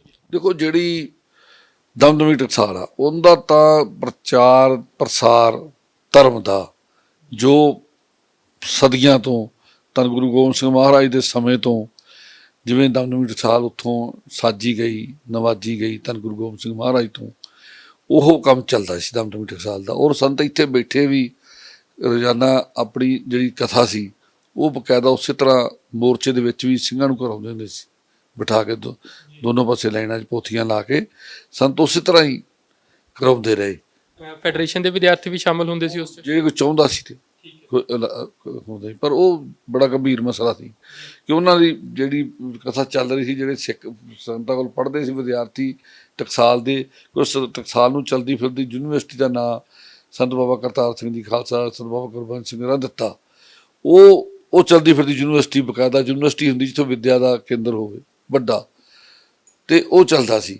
ਜਿਹੜੀ ਫੈਡਰੇਸ਼ਨ ਸੀ ਉਹ ਇੱਕ ਤਰ੍ਹਾਂ ਦੀ ਸਿਆਸੀ ਜਥੇਬੰਦੀ ਸੰਤ ਜਰਨੈਲ ਸਿੰਘ ਦੀ ਜਿਹੜੀ ਉਹ ਕੰਮ ਕਰ ਰਹੀ ਸੀ। ਪਿੰਡਾਂ ਵਿੱਚ, ਸ਼ਹਿਰਾਂ ਵਿੱਚ, ਸਕੂਲਾਂ ਕਾਲਜਾਂ ਵਿੱਚ ਉਹ ਨੌਜਵਾਨਾਂ ਨੂੰ ਤੇ ਲੋਕਾਂ ਨੂੰ ਆਰਗੇਨਾਈਜ਼ ਕਰ ਰਹੀ ਸੀ, ਔਰ ਇਹ ਬਹੁਤ ਵੱਡੀ ਇੱਕ ਸ਼ਕਤੀ ਜਿਹੜੀ ਹੈ ਇਹ ਇਸ ਤਰ੍ਹਾਂ ਬਣ ਚੁੱਕੀ ਸੀ। ਜੇ ਗੱਲ ਕਰੀਏ ਸੰਤ ਜਰਨੈਲ ਸਿੰਘ ਉਹਨਾਂ ਦੀ, ਤੁਸੀਂ ਪਹਿਲੀ ਵਾਰ ਕਦੋਂ ਮੁਲਾਕਾਤ ਹੁੰਦੀ ਹੈ ਤੁਹਾਡੀ ਸੰਤ ਜਰਨੈਲ ਸਿੰਘ ਉਹਨਾਂ ਨਾਲ? ਕਿਉਂਕਿ ਸੁਣਨ 'ਚ ਆਇਆ ਸੀਗਾ ਕਿ ਤੁਹਾਡੀ ਜਿਹੜੀ ਗ੍ਰੈਜੂਏਸ਼ਨ, ਪੋਸਟ ਗ੍ਰੈਜੂਏਸ਼ਨ ਜਾਂ ਉਸ ਤੋਂ ਬਾਅਦ ਤੁਸੀਂ PhD ਵੀ ਜਿਹੜਾ ਸੰਤ ਜਰਨੈਲ ਸਿੰਘ ਉਹਨਾਂ ਉੱਤੇ ਕਰਨਾ ਚਾਹੁੰਦੇ ਸੀਗੇ, ਪਰ ਕਈਆਂ ਕਾਰਨਾਂ ਕਰਕੇ ਤੁਸੀਂ ਨਹੀਂ ਕਰ ਸਕੇ, ਉਹ ਵੀ ਦੱਸਿਓ। ਸੰਤ ਜਰਨੈਲ ਸਿੰਘ ਨਾਲ ਤੁਹਾਡੀ ਪਹਿਲੀ ਮੁਲਾਕਾਤ ਕਿਹੜੀ ਸੀਗੀ ਤੇ ਕੀ ਪ੍ਰਭਾਵ ਤੁਹਾਡੇ ਉੱਤੇ ਸੀਗਾ? ਮੇਰੀ ਉਹਨਾਂ ਨਾਲ ਪਹਿਲੀ ਮੁਲਾਕਾਤ ਜਿਹੜੀ ਸੰਤਾਂ ਨਾਲ ਹੋਈ ਆ, ਉਹ ਜਦੋਂ ਅਸੀਂ ਫੈਡਰੇਸ਼ਨ ਦਾ ਤੁਹਾਨੂੰ ਦੱਸਿਆ ਕਿ ਖਾਲਸਾ ਕਾਲਜ ਇੱਕ ਮਾਰਚ ਕੱਢਿਆ, ਜਦੋਂ ਦਿੱਲੀ ਵਾਲਾ ਕਾਂਡ ਹੋਇਆ। ਉਦੋਂ ਪਹਿਲਾਂ ਇੱਕ ਸ਼ਾਇਦ ਪਹਿਲਾਂ ਹੋ ਗਿਆ ਸੀ ਆਪਣਾ ਦੂਜਾ ਕਾਨਪੁਰ ਦਾ, ਉੱਥੇ ਵੀ ਇੱਕ ਮੁਜ਼ਾਹਰਾ ਹੋਇਆ ਸੀ ਇਸੇ ਤਰ੍ਹਾਂ, ਤੇ ਉੱਥੇ ਵੀ ਗੋਲੀ ਚੱਲੀ ਸੀ, ਤੇ ਇਹ ਦਿੱਲੀ ਵੀ ਹੋਇਆ। ਦਿੱਲੀ ਵਾਲੇ ਕਾਂਡ ਤੋਂ ਬਾਅਦ ਜਦੋਂ ਅਸੀਂ ਕੀਤਾ, ਤੇ ਉਦੋਂ ਬਾਅਦ ਅਸੀਂ ਫਿਰ ਮਹਿਤੇ ਸੰਤਾਂ ਨੂੰ ਮੈਂ ਮਿਲਿਆ ਸੀ, ਤੇ ਸੰਤਾਂ ਨੇ ਬਹੁਤ ਜਿਵੇਂ ਨਾ ਇੱਕ ਬੜਾ ਮਤਲਬ ਕਿ ਵੀ ਵੱਡਾ ਬੰਦਾ ਕਿਸੇ ਨੂੰ ਬਹੁਤ ਪਿਆਰ ਦਿੰਦਾ। ਸੰਤਾਂ ਨੇ ਗਲਵੱਕੜੀ 'ਚ ਲੈ ਕੇ, ਜੱਫੀ 'ਚ ਲੈ ਕੇ, ਅਸੀਂ 7-8 ਜਣੇ ਗਏ ਸੀ। ਉਹਨਾਂ 'ਚ 1-2 ਨੌਜਵਾਨ ਸੀ ਜਿਹੜੇ ਸੰਤਾਂ ਦੇ ਨਾਲ ਪਰਿਵਾਰਕ ਤੌਰ 'ਤੇ ਬੜੇ ਨੇੜੇ ਸੀ, ਸਾਡੇ ਸਾਥੀ ਸੀ ਸੁਖਲਾਲ ਸਿੰਘ ਹੁਣੀ, ਤੇ ਅਸੀਂ ਸਾਰੇ ਉੱਥੇ ਹੋਸਟਲ 'ਚ ਮੇਰੇ ਨਾਲ ਹੁੰਦੇ ਸੀ, ਖਾਲਸਾ ਕਾਲਜ ਹੋਸਟਲ 'ਚ। ਮੈਂ ਤੁਹਾਡੇ ਚਿਹਰੇ ਤੋਂ ਦੇਖ ਰਹੇ ਹਾਂ, ਪੜ੍ਹਨ ਦੀ ਕੋਸ਼ਿਸ਼ ਕਰ ਰਹੇ ਹਾਂ ਵੀ ਕਿ ਤੁਸੀਂ ਜਦੋਂ ਇਹ ਗੱਲ ਦੱਸ ਰਹੇ ਹੋ ਵੀ ਸੰਤ ਜਰਨੈਲ ਸਿੰਘ ਉਹਨਾਂ ਨੇ ਤੁਹਾਨੂੰ ਜੱਫੀ 'ਚ ਲੈ ਲਿਆ, ਤਾਂ ਤੁਸੀਂ ਉਸ ਪਲ ਨੂੰ ਮੈਨੂੰ ਲੱਗਦਾ ਵੀ ਮਹਿਸੂਸ ਕਰ ਰਹੇ ਸੀ ਨਾਲ। ਕੁਦਰਤੀ ਹੈ।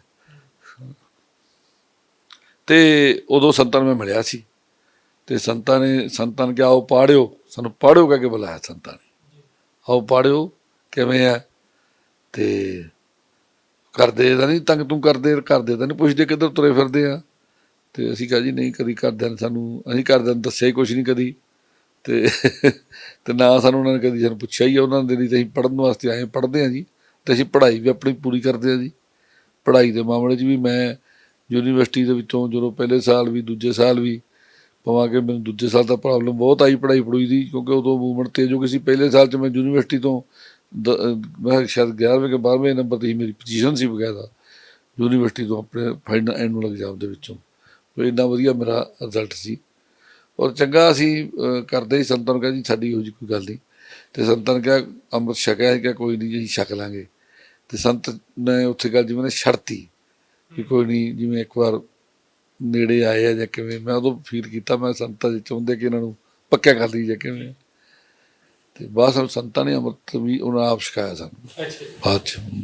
ਚੇਤੇ ਆਉਂਦੀਆਂ ਸੰਤਾਂ ਦੀਆਂ ਜੋ ਗੱਲਾਂ ਬੜੀਆਂ, ਉਹ ਅਹਿਸਾਸ ਉਹਨਾਂ ਦੀਆਂ ਗੱਲ ਭੁੱਲਦੀ ਕੋਈ ਨਹੀਂ। ਉਹਨਾਂ ਦੀ ਗੱਲਾਂ ਕਰਕੇ ਅਸੀਂ ਤੁਰੇ ਫਿਰਦੇ ਆ, ਜੇ ਸੱਚ ਪੁੱਛੋ ਤੇ ਸਾਡਾ ਵਜੂਦ, ਸਾਡੀ ਜ਼ਿੰਦਗੀ ਸਿਰਫ ਇੱਕ ਸਾਡੀ ਜ਼ਿੰਦਗੀ ਦਾ ਇੱਕ ਬੜਾ ਵੱਡਾ, ਮੈਂ ਸਮਝਦਾ ਭਾਵੇਂ ਕਸ਼ਟਾਂ ਭਰਿਆ ਵੀ ਜੀਵਨ ਬੰਦੇ ਨੂੰ ਮਿਲ ਜੇ, ਉਹ ਬੜਾ ਸਵਾਦਲਾ ਹੁੰਦਾ ਜੇ ਉਹ ਮਤਲਬ ਕਿ ਵੀ ਉਹਦੇ 'ਚ ਨਾ ਕੋਈ ਖਾਰ ਨਾ ਪਵੇ, ਕੋਈ ਕਾਂਜੀ ਨਾ ਘੁਲੀ ਹੋਵੇ। ਅੱਜ ਦੀ ਪਿੱਛੇ ਜੇ ਸਾਡੇ ਪੰਥ ਦੀ ਨਹੀਂ ਮੈਂ ਗੱਲ ਕਰਦਾ ਜੀ, ਸਾਡੀ ਲਹਿਰ ਦੇ ਵਿੱਚ ਕਾਂਜੀ ਘੁਲ ਗਈ ਨਾ, ਆਪਸੀ ਭਰਾਵਾਂ ਨੂੰ ਜੰਗ ਥੋੜ੍ਹੀ ਚੱਲ ਗਈ, ਫੁੱਟ ਪੈ ਗਈ, ਧੜੇਬਾਜ਼ੀ ਆ ਗਈ, ਇੱਕ ਦੂਜੇ 'ਤੇ ਦੋਸ਼ ਲਾਉਣ ਲੱਗ ਪਏ। ਉਹਨਾਂ ਗੱਲਾਂ ਨੇ ਜ਼ਰੂਰ ਸਾਡਾ ਮਨ ਖੱਟਾ ਕੀਤਾ, ਤੇ ਸਾਨੂੰ ਅੱਜ ਵੀ, ਲੇਕਿਨ ਅਸੀਂ ਸਮਝਦੇ ਹਾਂ ਕਿ ਇਹ ਸਾਰਾ ਕੁਛ ਜੋ ਕੁਛ ਸਾਡੀ ਹੈ ਨਾ, ਉਹ ਸੰਤ ਜਰਨੈਲ ਸਿੰਘ ਦੀ ਤੇ ਭਾਈ ਅਮਰੀਕ ਸਿੰਘ ਦੀ ਦੇਣਾ। ਉਹ ਜਿਹੜਾ ਸਮਾਂ ਸੀਗਾ, ਉਹ ਦੌਰ ਸੀ ਜਿਹੜਾ ਇੱਕ ਤਰ੍ਹਾਂ ਦਾ ਸੁਨਹਿਰੀ ਯੁੱਗ ਸੀਗਾ ਸਿੱਖਾਂ ਦੇ ਲਈ, ਸਿੱਖ ਲਹਿਰ ਦੇ ਲਈ। ਤੇ ਅੱਜ ਜਦੋਂ ਤੁਸੀਂ ਆਪਣੇ ਆਪ ਨੂੰ ਅੱਜ ਦੇ ਸਮਿਆਂ ਦੇ ਵਿੱਚ ਦੇਖਦੇ ਹੋ, ਹਾਲਾਤਾਂ ਦੇ ਵਿੱਚ ਦੇਖਦੇ ਹੋ, ਕਿੰਨਾ ਕੁ ਫਰਕ ਮਹਿਸੂਸ ਕਰਦੇ ਹੋ, ਖਾਸ ਤੌਰ ਤੇ ਜਿਹੜੀਆਂ ਸੰਤਾਂ ਨੇ ਜਿਹੜੀਆਂ ਗੱਲਾਂ ਜਾਂ ਜਿਹੜਾ ਰਾਹ ਅਖਤਿਆਰ ਕਰਨ ਲਈ ਕਿਹਾ ਸੀਗਾ? ਦੇਖੋ, ਇਹ ਸਵਾਲ ਬਹੁਤ ਡੂੰਘਾ ਤੇ ਬੜੀ ਲੰਬੀ ਵਿਚਾਰ ਦੀ ਮੰਗ ਕਰਦਾ ਹੈ। ਇੰਟਰਵਿਊ ਦੇ ਦਾਇਰੇ ਦਾ ਸਵਾਲ ਨਹੀਂ ਤੁਹਾਡੇ ਦਾ, ਪਰ ਇਹ ਮੈਂ ਕਹਿੰਦਾ, एक चाक हो तो सीलू हमदम गिरे बाँ अपना, दुश्मन ने फाड़ डाला है तार तार करके। ਕਿਹੜੀ ਗੱਲ ਮੈਂ ਕਿੱਥੋਂ ਧੰਨ ਨਾ ਕਰਾਂ, ਕਿਉਂਕਿ ਇਹ ਜਿਹੜੀ ਸਾਡੀ ਸੀ ਨਾ ਸ਼ਕਤੀ ਜਾਂ ਸਾਡੀ ਜਥੇਬੰਦੀ, ਉਹ ਅਸਲ 'ਚ ਸ਼ਹੀਦਾਂ ਦੀ ਜਥੇਬੰਦੀ ਇਹ ਸੀ ਜਿਹੜੀ 84 ਦੇ ਕਾਂਡ ਵੱਡੇ ਵਾਪਰੇ। ਪਹਿਲਾਂ ਅਸੀਂ ਲੜਾਈਆਂ ਲੜੀਆਂ ਬਹੁਤ, ਜਿਹਨੂੰ ਅਸੀਂ ਕਹਿੰਦੇ ਹਾਂ ਕਿ 1925 ਸ਼੍ਰੋਮਣੀ ਅਕਾਲੀ ਦਲ ਬਣਿਆ ਜਾਂ 20 'ਚ ਆਪਣਾ ਸ਼੍ਰੋਮਣੀ ਗੁਰਦੁਆਰਾ ਪ੍ਰਬੰਧਕ ਕਮੇਟੀ ਬਣੀ, ਅਕਾਲੀ ਦਲ ਬਣਿਆ। ਉਹ ਸਿਰਫ ਇੱਕ ਸਿਆਸੀ ਲੜਾਈ ਸੀ ਹਿੰਦੁਸਤਾਨ ਦੀ। ਉਹਦੇ 'ਚ ਸਿੱਖਾਂ ਦੇ ਸਵੈਮਾਨ ਦੀ ਗੱਲ ਟਪਕਦੀ ਜ਼ਰੂਰ ਸੀ, ਲੇਕਿਨ ਉਹਨੂੰ ਪਿੱਛੇ ਪਾਇਆ ਗਿਆ 2-3 ਵਾਰ। ਤੇ ਉਹਦੇ ਨਾਲ ਕੀ ਹੋਇਆ ਕਿ ਮੁਸਲਮਾਨ ਵੀ ਆਪਣਾ ਮਾਣ ਸਨਮਾਨ ਲੈ ਗਏ, ਹਿੰਦੂ ਵੀ ਆਪਣਾ ਮਾਣ ਸਨਮਾਨ ਲੈ ਗਏ। ਹਿੰਦੁਸਤਾਨ 'ਚ 3 ਹੀ ਕੌਮਾਂ ਸਨ, ਲੇਕਿਨ ਸਿੱਖਾਂ ਨੂੰ ਕਿਉਂ ਨਹੀਂ ਮਿਲਿਆ?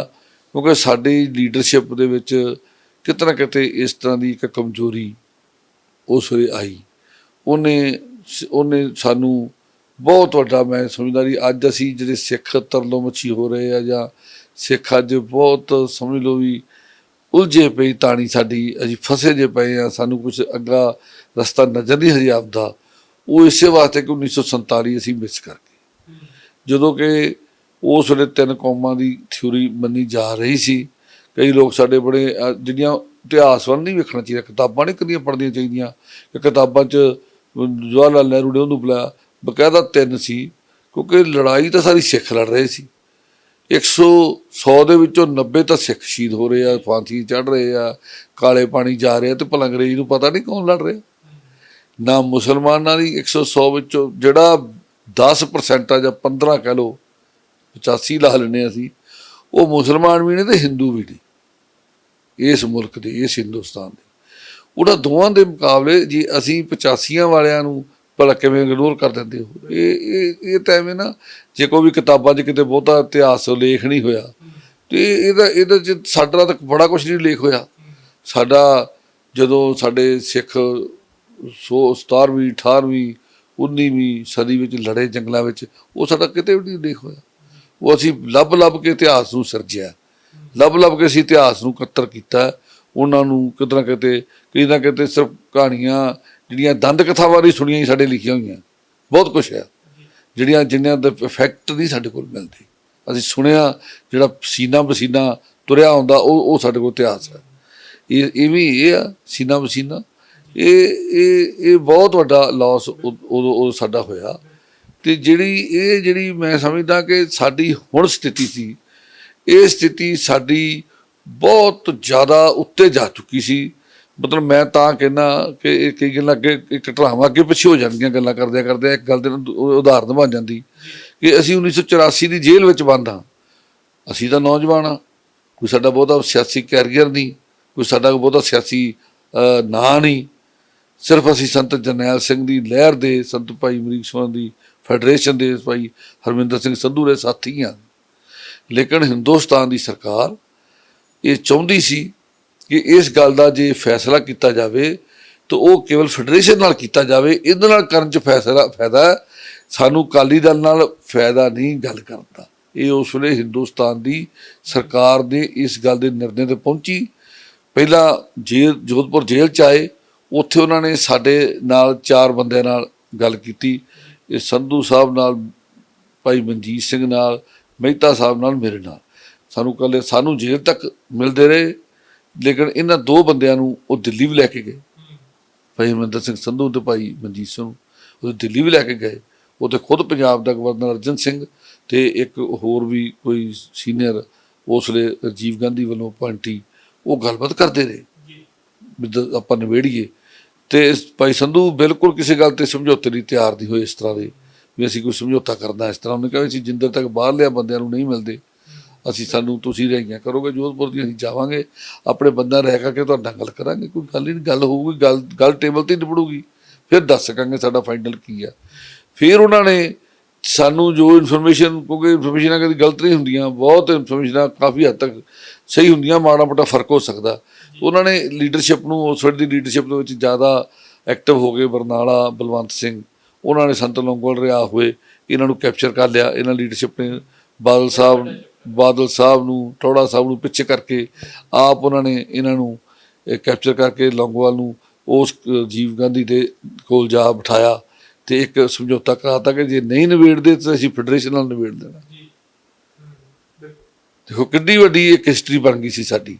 ਲੇਕਿਨ ਇਹ ਅਸੀਂ ਮੰਨਦੇ ਹਾਂ ਕਿ ਸਾਡੀਆਂ ਜਿਹੜੀਆਂ ਸਰਕਾਰਾਂ ਦੀਆਂ ਸ਼ਕਤੀਆਂ ਬਹੁਤ ਵੱਡੀਆਂ ਹੁੰਦੀਆਂ, ਉਹਨਾਂ ਨੇ ਕੋਸ਼ਿਸ਼ ਕੀਤੀ, ਆਪਦੀਆਂ ਸ਼ਕਤੀਆਂ ਵਰਤੀਆਂ, ਸਾਡੇ 'ਚ ਉਹਨਾਂ ਨੇ ਫੁੱਟ ਪਾਈ। ਸਾਡਾ ਲੀਡਰ ਹਰਮਿੰਦਰ ਸਿੰਘ ਸੰਧੂ, ਜਿਹਦੇ 'ਤੇ ਅੱਜ ਵੀ ਲੋਕ ਨਾਚ ਕਰਦੇ, ਅੱਜ ਵੀ ਲੋਕ ਜਿਵੇਂ ਨਾ ਐਂ ਸਮਝਦੇ ਕਿ ਸਾਡਾ ਅੱਜ ਸੰਧੂ ਨਹੀਂ ਗਿਆ, ਸਾਡਾ ਸਿਰ ਹੀ ਵੱਢਿਆ ਗਿਆ, ਜੋ ਦੁਬਾਰਾ ਇੱਕ ਆਸ ਦੀ ਕਿਰਨ ਸੀ ਕਿ ਇਹ ਮੂਵਮੈਂਟ ਬਣ ਜਾਏਗੀ।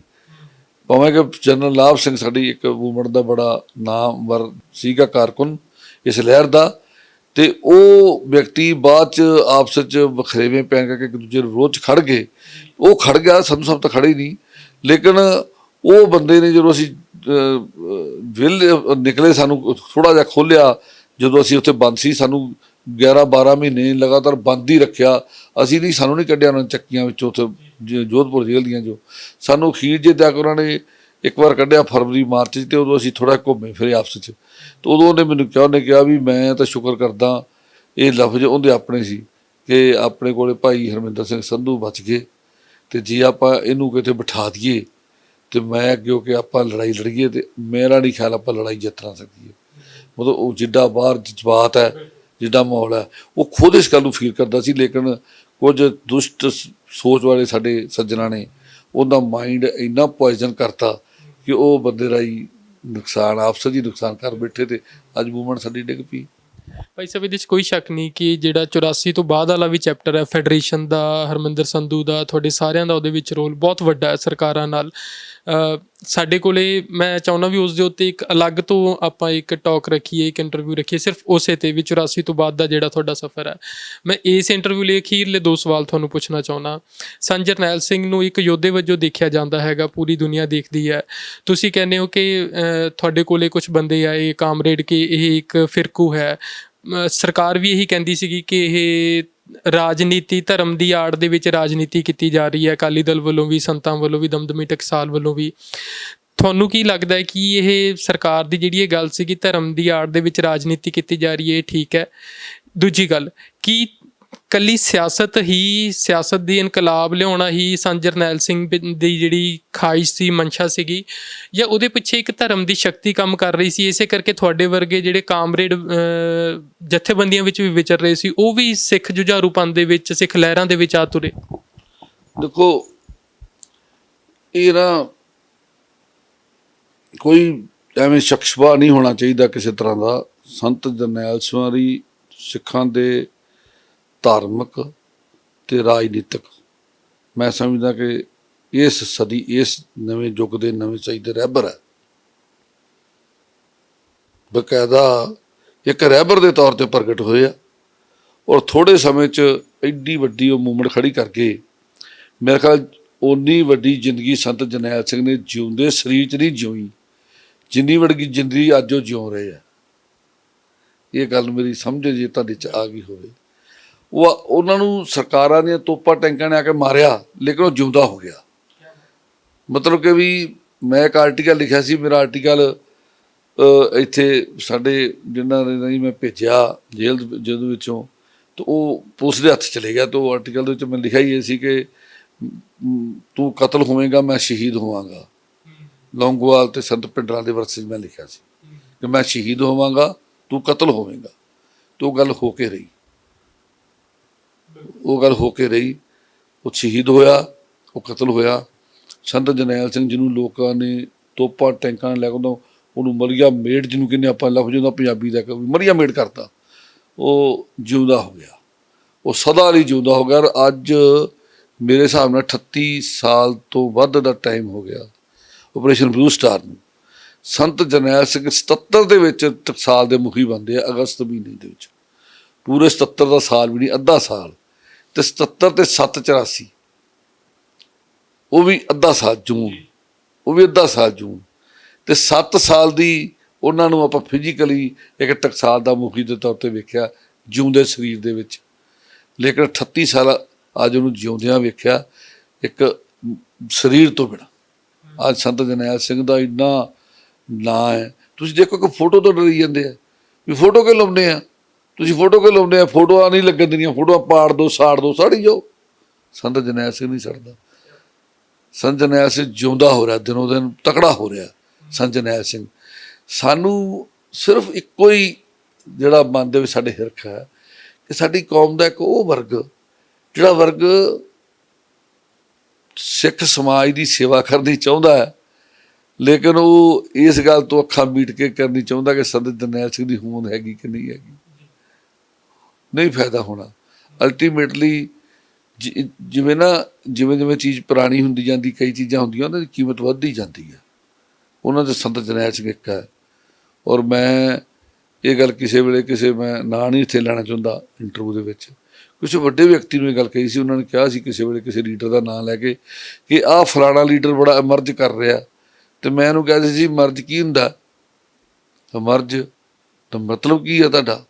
ਉਹਨਾਂ ਨੇ ਕਿਹਾ ਸੀ ਜੀ ਮਰਜ਼ ਦਾ ਮਤਲਬ ਕਿ ਉਹ ਬੰਦਾ ਉੱਤੇ ਆ ਰਿਹਾ। ਮੈਂ ਕਿਹਾ ਜੀ ਉੱਤੇ ਕਿਸ ਤਰ੍ਹਾਂ ਆ ਰਿਹਾ? ਇੱਕ ਮਰ ਗਿਆ ਤੇ ਦੂਜਾ ਜਿਉਂ ਪਿਆ, ਇਹ ਉੱਤੇ ਉਹ ਥੋੜ੍ਹੀ ਹੁੰਦਾ। ਮੈਂ ਕਿਹਾ ਵੱਡੀ ਲੀਡਰਸ਼ਿਪ ਬੈਠੀ ਸੀ ਕਿਸੇ ਵੇਲੇ, ਲੌਂਗੋਵਾਲ ਸਾਹਿਬ ਸੀ, ਟੌੜਾ, ਸਾਰੀ ਲੀਡਰਸ਼ਿਪ ਬੈਠੀ ਸੀ, ਵੱਡੇ ਵੱਡੇ ਲੀਡਰ ਸੀ, ਜਿੰਨੇ ਮਰਜ਼ੀ ਨਾਂ ਲੈ ਲਓ। ਟੌੜਾ ਸਾਹਿਬ ਹੈ ਜੀ, ਲੌਂਗੋਵਾਲ ਸਾਹਿਬ ਹੈ ਜੀ, ਤਲਵੰਡੀ ਸਾਹਿਬ, ਤਲਵੰਡੀ ਤੋਂ ਤਾਜ਼ੇ ਪ੍ਰਧਾਨਗੀ ਤੋਂ ਲੱਥੇ ਸੀ। ਹੋਰ ਸਾਰੇ ਲੀਡਰ ਸਾਹਿਬ, ਬਾਲ ਸਾਹਿਬ ਸੀ, ਸੁਖਜਿੰਦਰ ਸਿੰਘ ਸੀ, ਬਲਵੰਤ ਸਿੰਘ ਸੀ, ਬਰਨਾਲਾ ਸੀ। ਇਹਨਾਂ ਸਾਰਿਆਂ ਵਿੱਚ ਬੈਠਿਆਂ ਭਿੰਡਰਾਂਵਾਲਾ ਹੀ ਮਰਜ਼ਡ, ਉਹਨੇ ਮਰਜ਼ ਕੀਤਾ। ਜਿਵੇਂ ਫਸਲ ਹੁੰਦੀ ਹੈ, ਫਸਲ 'ਚੋਂ ਕੋਈ ਬੂਟਾ ਵੱਡਾ ਹੋਵੇ ਤਾਂ ਜਿਹਨਾਂ ਮਰਜ਼ ਕਰਦਾ, ਉਵੇਂ ਹੀ ਉਹ ਮਰਜ਼ ਕੀਤਾ।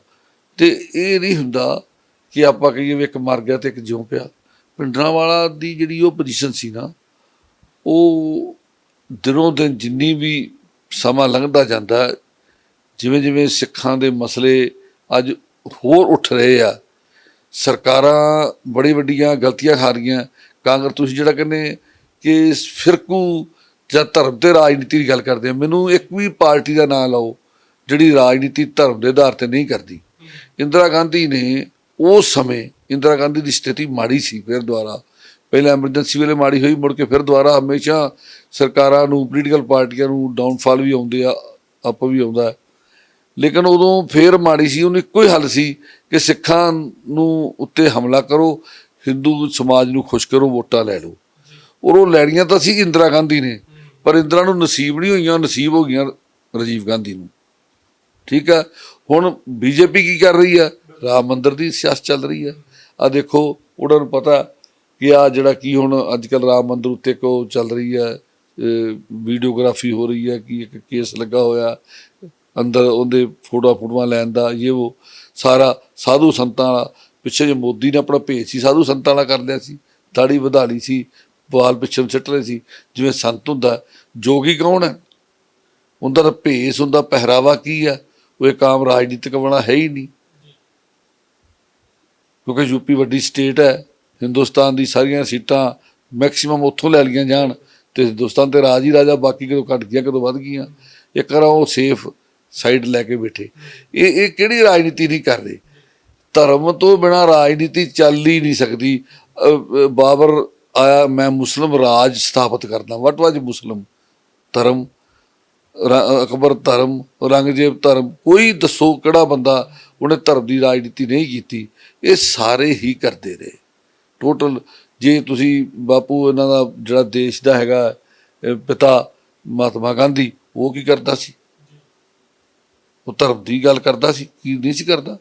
ਮੰਦਿਰ 'ਚ ਬਹਿੰਦਾ ਸੀ, ਮਰਿਆ ਵੀ ਉਹ ਅਖੀਰਲੇ ਟਾਈਮ 'ਤੇ ਬਿਰਲਾ ਮੰਦਿਰ ਦੇ ਵਿੱਚ। ਉਹਦੀ ਡੈਥ ਹੀ ਬਿਰਲਾ ਮੰਦਿਰ 'ਚ ਹੁੰਦੀ ਆ, ਉੱਥੇ ਬਹਿ ਕੇ ਪ੍ਰਵਚਨ ਕਰਦਾ ਸੀ। ਉਹ ਗੀਤਾ ਦੀ ਹਮੇਸ਼ਾ ਗੱਲ ਕਰਦਾ ਸੀ। ਇਹ ਇਸ ਤਰ੍ਹਾਂ ਦਾ ਕੋਈ ਸਿਰਫ ਐਵੇਂ ਸਾਨੂੰ, ਕਿਉਂਕਿ ਜਿਸਕਾ ਰਾਜ ਤਿਸੇ ਕਾ ਸੁਪਨਾ। ਹੁਣ ਉਹਨਾਂ ਕੋਲ ਤਾਕਤ ਹੈ, ਉਹ ਸਾਨੂੰ ਕਹਿੰਦੇ ਆ ਕਿ ਤੁਸੀਂ ਛੱਡ ਦਿਓ ਤੇ ਆਪ ਰੱਖੋ। ਇਹ ਗੱਲ ਮੁਸਲਮਾਨ ਕਹਿੰਦਾ ਸੀ ਕਿ ਤੁਸੀਂ ਆਪਣਾ ਧਰਮ ਛੱਡ ਦਿਓ ਤੇ ਆਪ ਸਾਡਾ ਮੁਸਲਮਾਨ ਬਣਾ ਲਓ। ਇਹ ਤਾਂ ਜਿਸ ਦਾ ਰਾਜ ਆ ਉਹਦਾ ਸੁਪਨਾ ਹੁੰਦਾ, ਉਹਦੀਆਂ ਗੱਲਾਂ ਉਹ ਸੋਚਦਾ। ਇੱਕ ਅਖੀਰਲਾ ਸਵਾਲ, ਤੁਸੀਂ ਜਦੋਂ ਦਰਬਾਰ ਸਾਹਿਬ ਉੱਤੇ ਹਮਲਾ ਹੁੰਦਾ, ਬਹੁਤ ਵੱਡਾ ਚੈਪਟਰ ਹੈ, ਤੁਸੀਂ ਉਦੋਂ ਇੱਥੇ ਮੌਜੂਦ ਹੁੰਦੇ ਹੋ, ਕੀ ਉੱਥੋਂ ਸਾਰਾ ਵਾਕਿਆ ਹੁੰਦਾ ਹੈ, ਕੀ ਤੁਸੀਂ ਮਹਿਸੂਸ ਕਰਦੇ ਹੋ? ਕਿਉਂਕਿ ਤੁਸੀਂ ਇੱਕ ਤਰ੍ਹਾਂ ਦੀ ਜਿਹੜੀ ਜੰਗ ਲੜ ਰਹੇ ਸੀਗੇ, ਇੱਕ ਸਿੱਖ ਦੇ ਤੌਰ ਤੇ ਆਪਣੇ ਧਰਮ ਸਥਾਨ ਦੇ ਉੱਤੇ ਹਮਲਾ ਹੁੰਦਾ ਵੀ ਦੇਖ ਰਹੇ ਸੀਗੇ, ਕੀ ਤੁਸੀਂ ਉਦੋਂ ਸਾਰੇ ਵਾਕਿਆ ਕੀ ਸੀ? ਦੇਖੋ, ਇਹ ਬੜਾ ਵੱਡਾ ਚੈਪਟਰ ਹੈ, ਇਹਦੀ ਜਾਂ ਤਾਂ ਕਿਸੇ ਦਿਨ ਦੁਬਾਰਾ ਬੈਠ ਕੇ ਆਪਾਂ ਵਿਚਾਰ ਕਰ ਲਈਏ, ਲੰਮੀ ਚੌੜੀ ਕਹਾਣੀ ਹੈ। ਤੇ ਬਾਕੀ ਤਾਂ ਬਹੁਤ ਕੁਝ ਕਿਤਾਬਾਂ ਦੇ ਰਾਹੀਂ, ਬਹੁਤ ਕੁਝ ਵੀਡੀਓਜ਼ ਦੇ ਰਾਹੀਂ ਸਾਡੇ ਕਈ ਸੱਜਣਾ ਨੇ, ਮੇਰੇ ਸਾਥੀਆਂ ਨੇ, ਜਿਹੜੇ ਉਸ ਸਮੇਂ ਦਰਬਾਰ ਸਾਹਿਬ ਦੇ ਅੰਦਰੋਂ ਫੜੇ ਗਏ, ਕੋਈ ਕਿਤੋਂ ਫੜਿਆ ਗਿਆ, ਕੋਈ ਕਿਤੋਂ ਫੜਿਆ ਗਿਆ, ਉਹ ਸਾਰਾ ਕੁਝ ਕਾਫੀ ਕੁਝ ਸਾਹਮਣੇ ਆਇਆ। ਔਰ ਇਹ ਜਿਹੜੀ ਲੜਾਈ, ਇਹ ਕੋਈ ਘੇਰਾ, ਸਧਾਰਨ ਘੇਰਾ ਨਹੀਂ ਸੀ। ਕਿਉਂਕਿ ਮੈਨੂੰ ਯਾਦ ਆ ਜਦੋਂ ਸੰਤਾਂ ਕੋਲ ਜਾਣਾ, ਪਿੰਡਰਾਂ ਵਾਲੇ ਮਹਾਂਪੁਰਸ਼ਾਂ ਕੋਲੇ, ਅਕਾਲ ਤਖ਼ਤ ਸਾਹਿਬ ਤੇ ਸੰਤਾਂ ਦੇ ਕੋਲ ਇੱਕ ਕੈਸਟ ਚੱਲਦੀ ਹੁੰਦੀ ਸੀ, ਚਮਕੌਰ ਗੜੀ ਦੇ ਲਾਮੀ ਦੁਸ਼ਮਣ ਨੇ ਫੌਜਾਂ ਘੇਰੀਆਂ।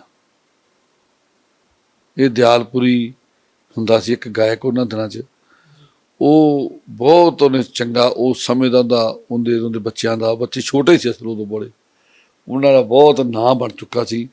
ਤੇ ਉਹਨਾਂ ਨੇ ਇਹ ਇੱਕ ਪ੍ਰਸੰਗ ਚਮਕੌਰ ਸਾਹਿਬ ਦਾ ਲਾਇਆ ਹੁੰਦਾ ਸੀ, ਸੰਤਾਂ ਕੋਲ ਜਦੋਂ ਜਾਣਾ ਤੇ ਸੰਤੋ ਬੈਠੇ ਸੁਣਦੇ ਹੁੰਦੇ ਸੀ।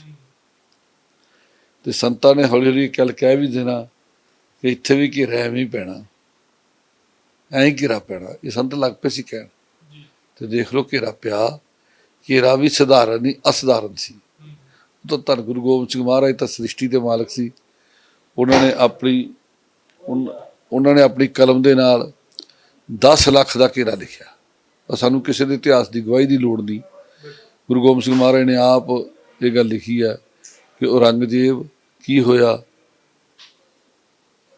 ਤੂੰ ਮੇਰੇ 4 ਪੁੱਤਰ ਮਾਰਤੇ, ਇੱਕ ਪਾਸੇ ਮੇਰੇ 40 ਭੁੱਖਣ ਪਾਣੇ ਸਿੱਖ, ਦੂਜੇ ਪਾਸੇ ਤੇਰੀਆਂ 10 ਲੱਖ ਫੌਜਾਂ।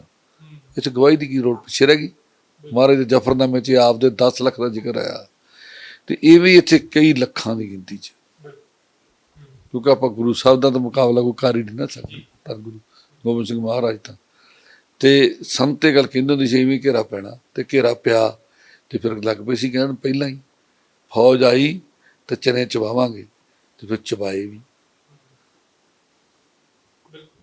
ਬਿਲਕੁਲ, ਇਹ ਬਹੁਤ ਲੰਬਾ ਚੈਪਟਰ ਹੈ। ਜੇ ਜੂਨ 1984 ਦੇ ਦਰਬਾਰ ਸਾਹਿਬ ਦੇ ਹਮਲੇ ਉੱਤੇ ਗੱਲ ਕਰਨੀ ਹੋਵੇ, ਸਾਡੀ ਕੋਸ਼ਿਸ਼ ਸੀ ਕਿ ਅਸੀਂ ਉਹ ਗੱਲ ਅੱਜ ਮੁਕੰਮਲ ਕਰਾਂਗੇ ਇਸ ਵਾਰਤਾ ਦੇ ਵਿੱਚ ਭਾਈ ਅਮਰਜੀਤ ਸਿੰਘ ਚਾਵਲਾ ਉਹਨਾਂ ਨਾਲ। ਬਟ ਇਹਨਾਂ ਕੋਲੇ ਆਪਣਾ ਇੰਨਾ ਖਜ਼ਾਨਾ, ਆਪਣਾ ਇੰਨਾ ਐਕਸਪੀਰੀਅੰਸ ਉਸ ਵੇਲੇ ਦਾ, ਇਹਨਾਂ ਕੋਲੇ ਬਹੁਤ ਜਿਹੜੀ ਜਾਣਕਾਰੀ ਜਿਹੜੀ ਪਈ ਹੈ, ਪਰ ਉੱਥੇ ਤੱਕ ਇਸੇ ਕਰਕੇ ਆਪਾਂ ਪਹੁੰਚ ਨਹੀਂ ਸਕੇ। ਆਪਾਂ ਇਸ ਦੇ ਉੱਤੇ ਇੱਕ ਅਲੱਗ ਕੜੀ ਜਿਹੜੀ ਜੂਨ 84 ਦੇ ਉੱਤੇ ਦਰਬਾਰ ਸਾਹਿਬ ਹਮਲੇ ਉੱਤੇ, ਤੇ ਇੱਕ ਕੜੀ ਕੋਸ਼ਿਸ਼ ਕਰਾਂਗੇ ਕਿ ਇਹਨਾਂ ਨਾਲ ਉਸ ਜੂਨ 1984 ਤੋਂ ਬਾਅਦ ਜਿਹੜੀ ਸਾਰੀ ਜਿਹੜੀ ਸੰਘਰਸ਼ੀ ਲਹਿਰ ਚੱਲੀ, ਖਾਸ ਤੌਰ ਤੇ ਉਹਦੇ ਵਿੱਚ ਫੈਡਰੇਸ਼ਨ ਦਾ ਕੀ ਰੋਲ ਸੀਗਾ, ਤੇ ਨਾਲ ਹੀ ਇਹਨਾਂ ਦੇ ਸਾਥੀਆਂ ਦਾ ਕੀ ਰੋਲ ਸੀ, ਇਹਨਾਂ ਦਾ ਖਾਸ ਤੌਰ ਤੇ ਕੀ ਰੋਲ ਸੀਗਾ, ਉਹਦੇ ਬਾਰੇ ਜ਼ਰੂਰ ਗੱਲ ਕਰਾਂਗੇ। ਪਰ ਇੱਕ ਗੱਲ ਜ਼ਰੂਰ ਜਿਹੜੀ ਇਹਨਾਂ ਦੀ ਵਾਰਤਾ ਦੇ ਵਿੱਚੋਂ ਅੱਜ ਪਤਾ ਲੱਗਦੀ ਹੈ ਕਿ ਜੂਨ 1984 ਤੋਂ ਪਹਿਲਾਂ ਜਿਹੜੀ ਸਾਰੀ ਇੱਕ ਪੰਜਾਬ ਦੇ ਵਿੱਚ ਲਹਿਰ ਖੜੀ ਹੋ ਰਹੀ ਸੀ, ਉਹਦੇ ਵਿੱਚ ਸਿਰਫ ਤੇ ਸਿਰਫ ਜਿਹੜਾ ਸੰਤ ਜਰਨੈਲ ਸਿੰਘ ਵੱਲੋਂ ਜਾਂ ਭਾਈ ਅਮਰੀਕ ਸਿੰਘ ਵੱਲੋਂ ਇੱਕ ਸਿਆਸੀ ਮਾਹੌਲ ਹੈ ਜਿਹੜਾ, ਉਹਦੇ ਕਰਕੇ ਹੀ ਸਾਰਾ ਕੁਝ ਤਿਆਰ ਨਹੀਂ ਹੋ ਰਿਹਾ ਸੀਗਾ। ਉਹਦੇ ਪਿੱਛੇ ਇੱਕ ਗੁਰੂ ਪਾਤਸ਼ਾਹ ਦੀ ਕਹਿ ਲਈਏ ਜਾਂ ਧਾਰਮਿਕ ਸ਼ਕਤੀਆਂ ਜਿਹੜੀਆਂ, ਜਾਂ ਧਾਰਮਿਕ ਇੱਕ ਅਹਿਸਾਸ ਨੇ ਜਿਹੜੇ, ਇੱਕ ਭਾਵਨਾ ਹੈ, ਇੱਕ ਜਿਹੜਾ ਔਰਾ, ਉਹ ਜ਼ਰੂਰ ਕੰਮ ਕਰ ਰਿਹਾ ਸੀਗਾ। ਇਸੇ ਕਰਕੇ ਲਹਿਰ ਇੰਨੀ ਵੱਡੀ ਬਣਦੀ ਹੈ। ਤੇ ਅਖੀਰ ਦੇ ਵਿੱਚ ਜਿਵੇਂ ਭਾਈ ਸਾਹਿਬ ਨੇ ਕਿਹਾ ਕਿ ਫੌਜ ਨੂੰ ਲੋਹੇ ਦੇ ਚਨੇ ਚਬਾਏ ਗਏ। ਭਾਈ ਸਾਹਿਬ, ਤੁਹਾਡਾ ਬਹੁਤ ਬਹੁਤ ਧੰਨਵਾਦ। ਫਿਰ ਜ਼ਰੂਰ ਤੁਹਾਡੇ ਨਾਲ ਵਾਰਤਾ ਕਰਾਂਗੇ ਜੀ। ਤੁਹਾਡਾ ਬਹੁਤ ਬਹੁਤ ਧੰਨਵਾਦ। ਔਰ ਮੈਨੂੰ ਇਹ ਵੀ ਬਹੁਤ ਵਧੀਆ ਲੱਗਾ ਕਿ ਤੁਹਾਡੇ ਜਿਹੜੇ ਸਵਾਲ ਹੈ ਉਹ ਬੜੇ ਢੁਕਵੇਂ ਤੁਸੀਂ ਸਵਾਲ ਜਿਹੜੇ ਤੁਹਾਡੇ ਬਣ ਰਹੇ ਸੀ। ਲੇਕਿਨ ਸਾਡੀ ਵਾਰਤਾਲਾਪ ਇੰਨੀ ਲੰਬੀ ਹੈ ਕਿਉਂਕਿ ਏਡੀ ਵੱਡੀ ਲੜਾਈ ਆ। ਮੈਂ ਸਮਝਦਾ ਕਿ ਦੁਨੀਆ ਦੇ ਇਤਿਹਾਸ ਵਿੱਚ ਇਹ ਇੱਕ ਬੜੀ ਦੇਰ ਬਾਅਦ, ਇੱਕ ਸਦੀ ਬਾਅਦ ਇਹ ਜੰਗ ਹੋਇਆ, ਤੇ ਇਸ ਜੰਗ ਦਾ ਪ੍ਰਭਾਵ ਇੰਨਾ ਵੱਡਾ ਸੀ ਕਿ ਕਿਸੇ ਵੇਲੇ ਪਾਕਿਸਤਾਨ ਦੇ ਟੈਲੀਵਿਜ਼ਨ ਤੇ ਨਿਲਾਮ ਘਰ ਇੱਕ ਪ੍ਰੋਗਰਾਮ ਚੱਲਦਾ, ਨਿਲਾਮ ਘਰ, ਉੱਥੇ ਉਹਨਾਂ ਨੇ ਸਵਾਲ ਕੀਤਾ ਸੀ ਸੰਤ ਜਰਨੈਲ ਸਿੰਘ ਜੀ ਬਾਰੇ। ਤੇ ਬਹੁਤ ਵਧੀਆ ਜਵਾਬ ਹੁੰਦਾ ਹੈ ਸੀ। ਇੰਨਾ ਪ੍ਰਭਾਵ ਇਸ ਚੀਜ਼ ਦਾ ਬਣ ਚੁੱਕਾ ਸੀ। ਸੋ ਇਹ ਇੰਟਰਨੈਸ਼ਨਲ ਲੈਵਲ ਤੇ ਜੇ ਕਿਸੇ ਸਿੱਖ ਕੌਮ ਦੇ ਮਹਾਨ ਨਾਇਕ ਦਾ ਅੱਜ ਦੇ ਯੁੱਗ ਵਿੱਚ ਨਾਂ ਕਿਤੇ ਗੂੰਜਦਾ ਸੰਤ ਨਿਹਾਲ ਸਿੰਘ ਪਿੰਡ। ਬਹੁਤ ਬਹੁਤ ਧੰਨਵਾਦ। ਵਾਹਿਗੁਰੂ ਜੀ ਵਾਹਿਗੁਰੂ ਜੀ ਖਾਲਸਾ ਵਾਹਿਗੁਰੂ ਜੀ ਕੀ ਫਤਿਹ।